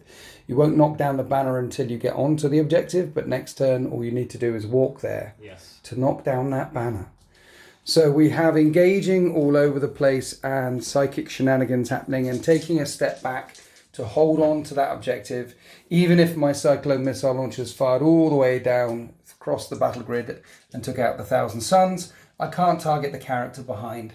So you'll definitely get that one there. So you're on 1 objective, you're on 2 objectives, and over here these guys you fell out of back combat with the Chaplain. The Rhino reversed out of combat. Yes. And then the Marines got back out, and they're going to rod. So that's maximising rod. So you've maximised rod now. That's all 4 quarters, just reversing. The Rhino won't be shooting, and they won't be doing anything because they're rodding. Yeah. They won't be doing anything, but they fell back. But you're getting your 4 points again for rod, and you're holding on to your home objective. And all of a sudden, my Chaplain is looking a little bit exposed. This unit, this is the interesting part, because you have objective secured, but I have 9 Terminators that also have objective secured. Yes. And this is all your to the last points. Yes. So after all the shenanigans down here, that's your output down here, and this is your output down here. And what you're trying to do is just cut away each part of the Deathwing to try and max out points. It looks like you're on for max for engage and max for rod and max for to the last. This is looking as close as it gets. And currently you're on 30 points for the primaries. Yeah. This is as close could be. Yeah. It is very frightening to make a mistake at this stage because it feels like it could be critical. Yeah, we have been, psychic phase. So a very critical part of the game, we're on to the psychic phase. It's interesting that you still have 5 CP to play with, because normally the Wrath of the Wronged is the thing that you would spend, plus 1 to wound, but no point against me. Yeah, so I've been spending more on the the phalanx, which has been keeping me alive, which is I don't normally do, because you assume once you're in combat, you've had your chips anyway, they're not great fighters, but keeping it down to 1 damage is saving my bacon, so it's better than Wrath of the Wronged to me. The damage output's gone down, but the robustness has gone up. Yeah. So still 5 CP to play with. I've got 2, and you've been farming some. Yeah, and 16 Cabal points left. There's I know. a lot of my Rubicon units left on the board. So had you taken aboard a Witch, you haven't aboard much. So that was a good call. So banners was better than a ball. Right, okay. So what are we doing? He's going to die. He's very dangerous. So Arak Rapathuin, my Exalted Sorcerer, is doing Zinch's Firestorm. Yeah. His Athanasian Scrolls, give him 3 dice, pick whatever you like. Okay. Okay, that's very good. That's a 10. Which is a natural 9 or higher. Okay. Which means I roll 9 dice and 5s and 6s. People might be asking, Winters, you've got an automatic deny. Why haven't you done it yet? Because there could be a psychic power that pops up that gets you lots of points, like a movement or a something. Like you need to. There could be something. Yeah, I've been spinning horror stories about how it's theoretically possible for me to take away that that's. You could put a guy back in there having 4, and I've got 5, and then Doombolt a guy off, and then it's 4 and 4, and then you make the charge, and somehow it's 5, and then you take away my Stubborn Defiance. There's ways that you could take my Stubborn Defiance objective back. Yeah. So I'm keeping it in my pocket. Yeah. To prevent that. Yeah, it could happen this phase. It's theoretically possible if you do nothing to stop me. Right. I can add a man to that unit and boost onto that objective. Yeah. Which you don't want to happen. I don't want that to happen. No, so I see it coming. Yeah, so you have to let me have my way over here. It's not a long way off. It's got some lights on it, and it's coming down the tunnel with a horn beating. I see it. Yeah. Right. So he's got 5 runes? 5 wings. 5 runes. 5s and 6s. Mortal wounds. Yes. Yes. There we do. And you take 3 of them off of him. He's got 2 left. And now 3 of them. And let me wind back to the fact he scored a natural 9 when he cast that spell. So his Warlord trait of Immaterial Echo kicks in. And it gets him with another power that cannot be denied. Yes. So that's going to be Smite. Okay. And that's a fail. That's... So you're using Kindred Sorcerers from command points. Yeah, to add 1 to the Psychic test, which gets it to a 4. Because you're 1,000 Suns, that's a 5. Yeah, and because this is the power that cannot be denied, I'm not worried about the low score. It's just gone off. It goes through. So now it's Mortal Runes. D3. 3 more tails in. And my Chaplain falls. Its next power is Time Flux. I'm going to put it on this thing to try and get a Terminator back. I get a Terminator back unless you wish to deny. That's... You can have a Terminator back. Thank you very much. Next, we're coming over here. Yeah, I'm going to tease out your deny now. I think it's do it. So Doom Bolt, it's a flat 3 damage. Okay. Flat 3 mortal wounds. Yes. On a 6. Yes. That's a 12. That's a 12. So that would be a perils. Yes. I'll spend my command point so I don't suffer the perils. Right. And that goes off. Do you wish to deny? That does a 13? flat 3 mortal wounds. Flat 3 mortal so wounds. I could deny that with my auto stop, which puts 4 guys there. And then next turn you could feed a guy back in. Yes. So it's 4 on 4 and charge. But if I take 1 away, then because I'm thinking about charging them and shooting them and charging them and still staying on the objective. So that's the thing I could do. But there is a possibility working out that of you adding another 1 back with your cult. Well, I've just done the Cult of Time. But next turn you could. Next turn I could do that. So he goes down to 4, then you add 1 back in, then there's a 4, then you Doom Bolt again, get him to 3, and then take the objective off of me. So I need to stop that one now, so I'll stop that with Watched, my psychic power. Very good. Then back over here, they cast Warp Sight to gain another CP. He will do Weaver of Fate to give him an extra pip on their invent. 5 is not enough. Okay, So I think they're safe anyway. They're doing stuff, so they can't cast. They are doing stuff. Just down to this line, so Araman and the Terminators and those guys over there. Yes. So down in this quarter, the Umbralific Crystal Squad are going to smite. Down over there, yep. That And now that goes passes. off on a 9 because... Now, you are in range of this objective down here. This is my last Deny the Witch. And this is quite critical. So I will try and roll that. I need a 10. And I can re-roll because you are chaos. And that's what Watchers do. And I don't deny you. So the smite goes off.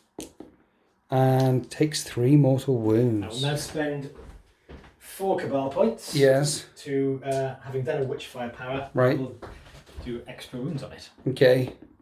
That's another 1 wound. Another 1. So he's on 1 wound left. It's looking quite perilous down here. So Araman's doing Presage. Presage on the unit again. Yep. That passes. That goes off, and he's going to do Smite on that unit. Okay. That goes off. 7, it would be it. That's a 7. How many smites have you done? I've done 1, 2, so that would go off. Yes. Because it's a 7. So that goes off. I get greedy and re-roll it, but I won't. Okay. 1. Interestingly enough, they're within 3 of the Apoth, who is just there. Okay. Take a wound. And the unit are smiting. And that passes. As a super smite, because Yes. you add 1 to it. D6 mortal wounds. For 3 mortal wounds. Apothecary? No. So he dies. I'm putting it on the Cyclone guys for that one, but then back over here for this one, because I know there's shots coming in. Potentially. On them. Or them. That's the end of the psychic phase. We're now onto the shooting phase. Trying to clear me off this objective. That squad just need to take off 1 wound, hitting on 3s. Yes. Wounding on 4s. Yep. So 4 wounds. And -2. And -2. So 4 4-up saves. Is there any more shots coming out of this unit? For this, no. So 4 ups. Yep. He's dead. He's dead. He's gone. That's one of my primaries gone.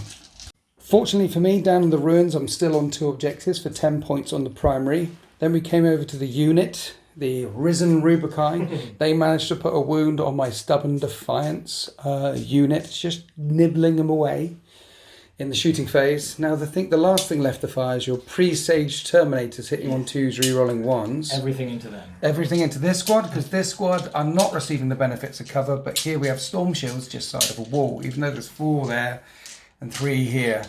Lots and lots of shots. Have you got all the dice? These are just the Storm Bolter shots. But Okay. We'll start off with them. Hitting on 2s, re-rolling 1s. Yes.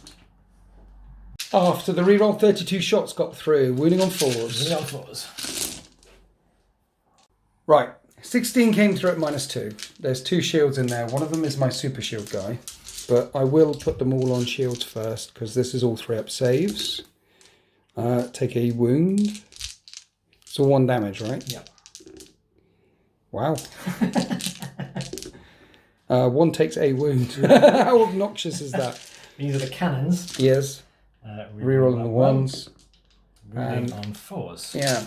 It's interesting to point out that with Wrath of the Wronged, against anything not transhuman, you could make it win on 2s. Yeah, it could be so nasty. Yeah. How many you get? 6? That's only 5. 5. -3 this time. So these are 4-up saves. So he's on 1 wound, 1 wound, Now he's dead. And then the other shield guy is on 2 wounds remaining. Lovely. Missiles. Missiles. Hit with everything. Yes. Wounding on 4s. 1 wound. 1 wound. You can roll it. You got your free reroll. I don't want to save that for anything important. Do you want to save it for anything important? When do you have to spend it? At the battle round? No, till my next command phase. Okay. There might be a clutch save here and there. It could be. I'll take whatever fate gives me, that's fine. So that's fine. 1 got through and you saved it. Like that. Take Marvellous. whatever fates give you. Well, basically, my super hammer guy is down to... You kill that guy. Yep. And he's down to 2 wounds. Cool. Then pistols fired in, causing no damage. Is there any charges coming on? There are no charges. There are no charges coming on, but you're rodding here. Yep. So maxing out rod for 12 points. Yes. You're engaging everywhere, maxing out engage turn after turn after turn. And you've killed my chaplain. And you're stepping back to make sure you hold that objective. I've got 4 Terminators and 3 Terminators here. My Stubborn Defiance objective is somewhat under threat with some psychic shenanigans next turn. And of course my Apothecary hiding in the corner down here with the remaining Blade Guard. At the end of the turn, turn 4, Stylus is on 12 for Retrieve Octeris data and 12 for Engage. 30 on the primaries so far. He's still got his 2 the last points as well. So this is about as good a game as it can be. Maxing out as much as possible. So 54 points for the Thousand Suns. At the start of turn 4, I will get 10 on the primary over here, 10 on Stubborn Defiance, 11 on Oath of Moment, and 7 on Banners so far. 3 on Banners. This one I still have. Making it 58 points to 54 at the start of my turn 4, and I'm running out of assets. Let's find out what the Deathwing do in turn 4. So I'm back up to 3 CP, and what I need to do in the ruin is quite clear. I can shoot and charge and still be in range of that objective and hopefully clear these off. And I move this Blade Guard unit forward as well because they have 18-inch range heavy bolt pistols. Hopefully clear them away to stop any shenanigans of you taking the Stubborn Defiance objective. If I fail to do that, it might get a bit fruity. They're also still on that objective there. They won't charge because currently you're on 3 and I'm on 2. Yeah. So in turn 5, if that stays the same, you'll max out the primaries. Yeah. So what I need to do is stop that. So over here, this unit hopped over the wall. They've moved forward and my Apothecary healed the 2 guys in both of the squads because he's a Chief Apothecary. Put 1 back in that squad. They have objective secured. My Apothecary is wholly within 6 inches of the centre. Charge them. I'm currently on 11 points for Oath of Moment. So when I take them out, I'll be on 14. So I won't need to be anywhere near the centre in turn 5 because I'll get a point for not falling back and I'll maximise Oath. So that's okay. Are there any minuses to hit or invulnerable saves or anything on them right now? No, they just are as they are. They just are as they are. But before we come to the diamond in the lump of coal, let's go down here and try and keep my Stubborn Defiance objective safe. Starting off with the Blade Guard veterans. I'm hitting on 3s. And that's 3 hits, and I'm wounding on 4s. Nothing. Right, Terminators. And while I do have 3 CPs now, I'm not spending any on a Steady Advance or Fury of the First or anything because I want to get the reroll all hits off over there with Death to the Traitors. Yes. And I'd like to keep 2 CP in my pocket in case I need to interrupt next turn. So here's the Stormbolters, which hit on 3s and wound on 4s. And that's only 3 wounds. And you do get 2 up saves, but 1 is on 1 wound. I don't kill him. Missiles on 4s, only 1 hit. And it wounds. Minus 4 up because you're in a ruin. You make that save as well. Definitely going to have to charge them. Okay, so they're a problem. Let's come back over here and pour all the hate I can into this unit, starting off with the Cyclone missile launcher, which hits once and wounds once, 4 up save. Okay. Make the save. Right, the rest is all Stormbolters, which you have 2 up saves for, so we'll do this off camera. Okay. And when the shots flew in, I took 1 down to 1 wound. Now we're going to charge, but we're going to start over here first, because this is more important, and I'm in a crater, so I need to make this charge. And that's a failed charge, so I need to CP reroll this. Are you sure you don't want to say that for the Fury of the First or Death of the Traitors? I need to CP reroll this. I need to kill them. That is only a 4-inch charge, but am I 5 away? That's a failed charge, Stylus. That's not good. That's not good. That's not good. Doom bolt me off of there.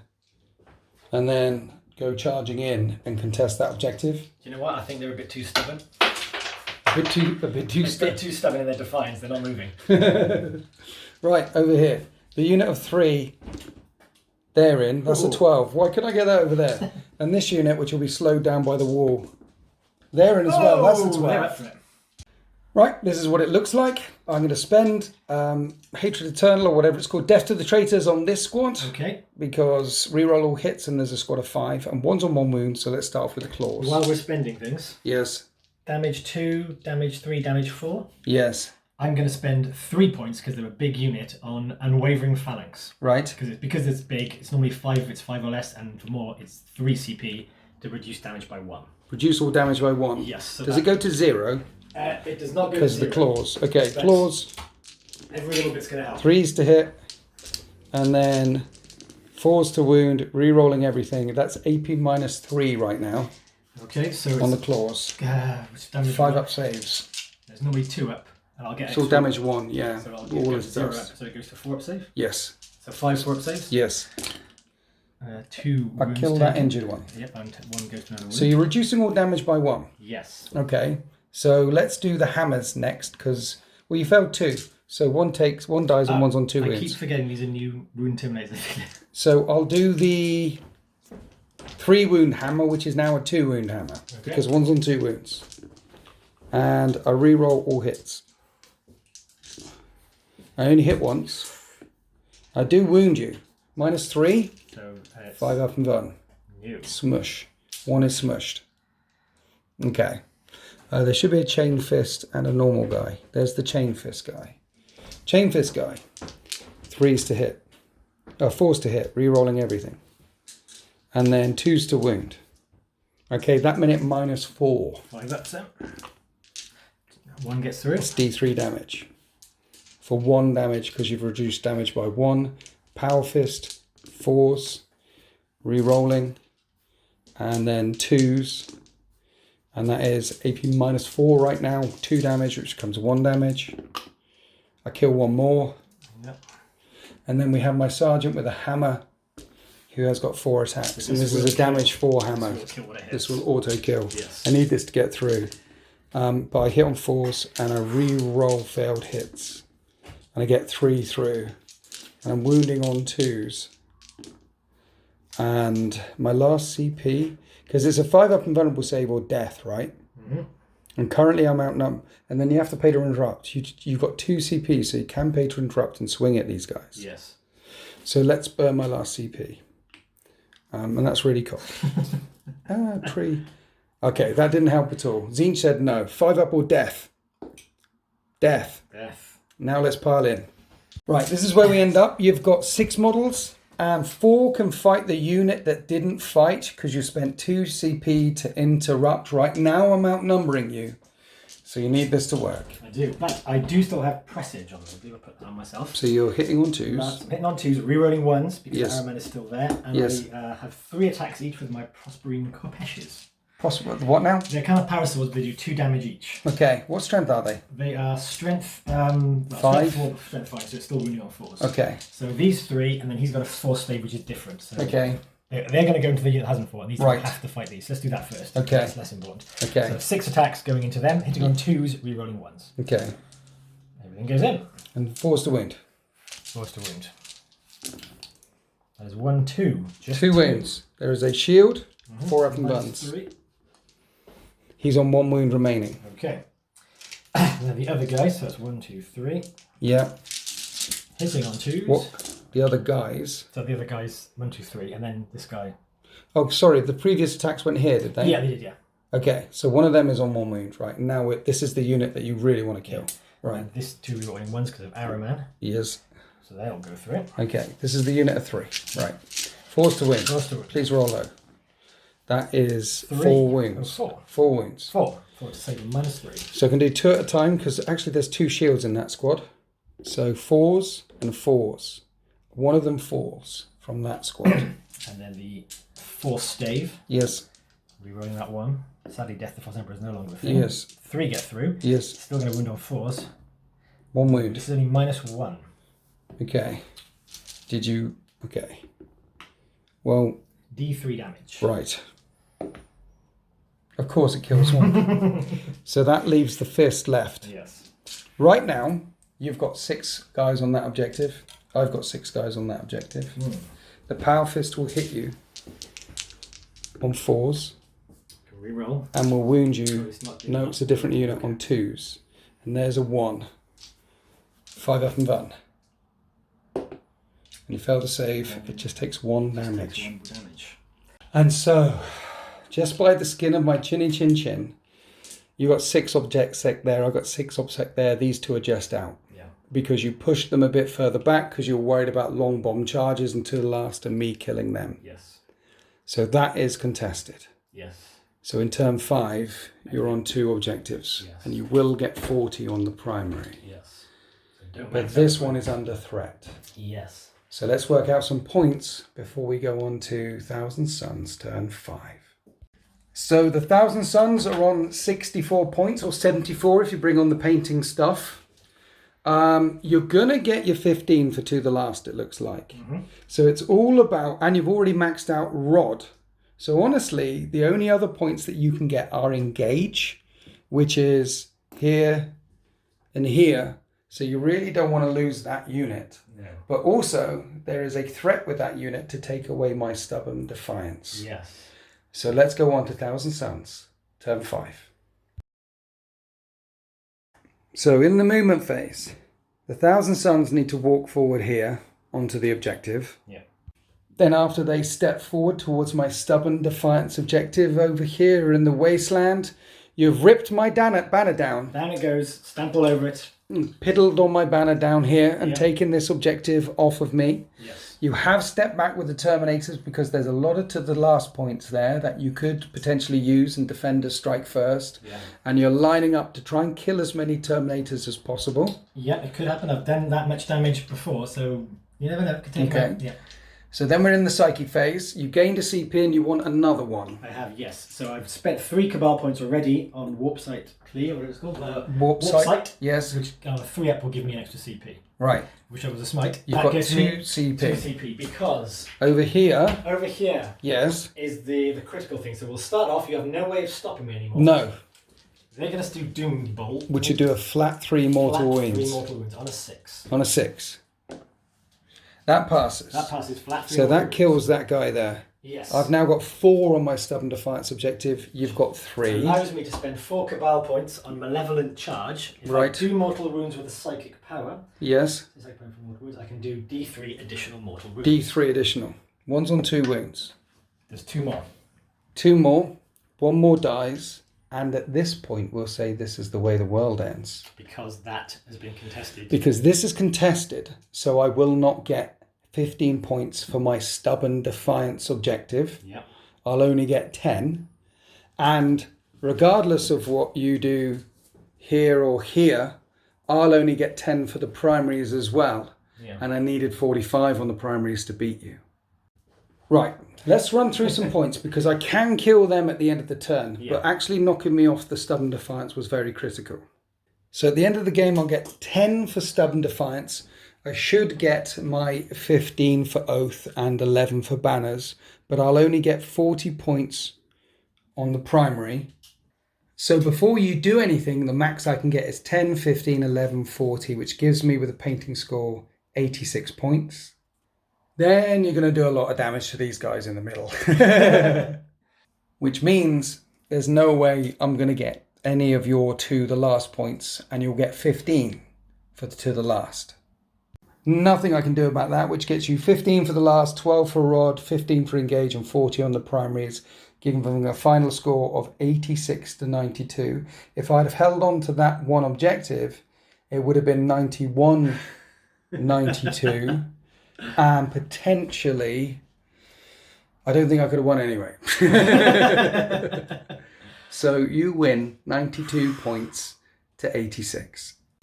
The move down here, taking this off of me, was critical, contesting Stubborn Defiance, and also the psychic power in the middle and being able to take me off of this objective. That would have been plus 2 points, for 1 for Banners, 1 for holding it at the end of the game, and I would have won 93 to 92 if these guys hadn't have teleported over here to take that objective off of me. So even though we moshed it out in the middle, the move down here and the move down there with your psychicness is what won you the game. Which means even if I'd have had the 5 up feel no pain thingy bob instead of the 6 up feel no pain with the apothecary, with my aura, a litany of hate, whatever it's called from the chaplain, it wouldn't have changed the outcome of this game. There's very few apothecary auras to make. It was the other areas that was being directed fire against. Yeah. I've rarely had a game where so much of my stuff is left on the board. Lots of your stuff was, well, you built the list to be resilient. That's true, yeah. So it turns out it was very resilient. I don't know how I could have played that differently. I was really working hard there to try and beat this Thousand Suns Mortal Wound output list. I think I've said to you beforehand, off camera, that just lots of Rubicon, lots of Scarab Occult Terminators, because they're all fearless. They're all objective secured. They've all got a 5 up and vulnerable save. All their guns are AP -2. You just sort of swamp. There's something in that list, I think. They've become very, very good now. I mean, if I had the models, maybe swap out the Vortex Beast for more Terminators. Even more Terminators. Yeah, he did well, but yeah, I mean, it's like I said, I was losing units, but not all together because they don't suffer morale. I've got 1 left, and Cult of Time can bring them back in. So it was. I mean, that unit of 3 started in that quarter from the first turn. It's interesting, isn't it? This unit of 5, 3 now, but was 5, was buried here many thousands of years ago to win this battle for you. That's 10 and points, they won the battle for you. Yeah. 95, won me 5 in each turn. If I had killed them earlier, then I could have kept the Stubborn Defiance objective, which means I wouldn't have diverted resources this way. Yeah. And I could have done something potentially, because I was thinking about charging up there earlier and doing something down there. So it was the shenanigans. It was the Thousand Suns shenanigans that won you the game, and also failed charges. And then down here, this move was also genius. And that's why I kept that stop you doing a spell in my pocket, because I thought, It's a good list. You asked me to bring kind of, the paper to the stone. So I brought one with lots of mortal wounds, but I wouldn't change it much to face anything. I said I swapped the Mutilith for some cannons, but apart from that, everything has a job to do and it can do it. Yeah. Interestingly enough, that's twice now I've shown off this list, and twice it's lost. Despite going to a tournament and winning with it. And you can buy this list from Den of Imagination Painting Studios. Honest, look, it's a tournament winning list. I won the No Retreat thing. There's my trophy, the trophy of power. It's got your fingerprints all over it. I beat some really good players by rolling well, not failing charges. It still is a very tough list. I think what we did show off there is the Deathwing list, even when I haven't got very many models or units left, but it still scores. Yeah. I mean, maxing out Oath, getting 10 for Stubborn Defiance, I still ended up with 11 on banners. Yeah, I think the way you play it still scores well. You'll really get rolled over because it's so tough, and you get units back in and this kind of stuff. Well, that's the thing. On the games where I lose, but I still get 70 or 80 points. I still score, except for Angel, Bazaar and Deep Game. He got me down to 63. That's the lowest I've done. That makes it a good tournament list because you're racking up points. Yes. On the games where you lose. But on the game where you're going to win, because it's Deathwing, you win. You get 90 points, you get 95 points, you get 100 points. But your Thousand Suns list is, with the shenanigans, it's lovely. I like it. I think it's very good. Thank you. It's been bloodied twice before under your tutelage, so yeah, it should have been. Well, you said, I've never won before. It's a terrible Thousand Suns list, and here you come. Yeah. Do you know what I think made the difference? Brap Scallion with Team this Brap. little Brap, baby Brap here with the OG Thousand Suns model. He's a tournament player. Yeah, he's a tournament monster. Yeah. Crushes the dreams of all these narrative people he goes to, walks away with a trophy. I know. Yeah.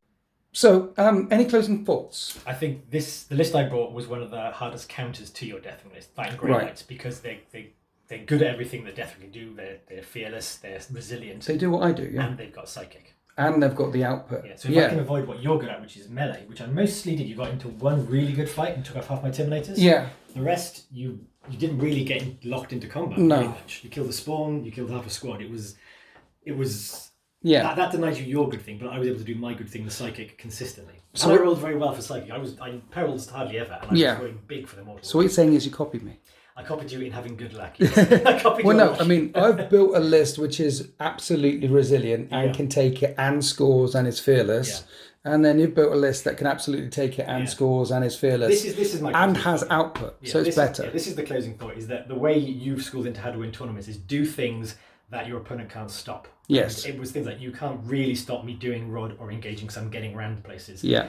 If I keep my characters and Terminators safe, you can't really stop me scoring for that. Yeah. So as long as I make my primaries, you're a little bit powerless to stop. You've got to max your secondaries. And then it becomes a case of who's stopping who doing what. Build around your secondaries. You will score your primaries as the game continues. Now, my tournament practice series is over.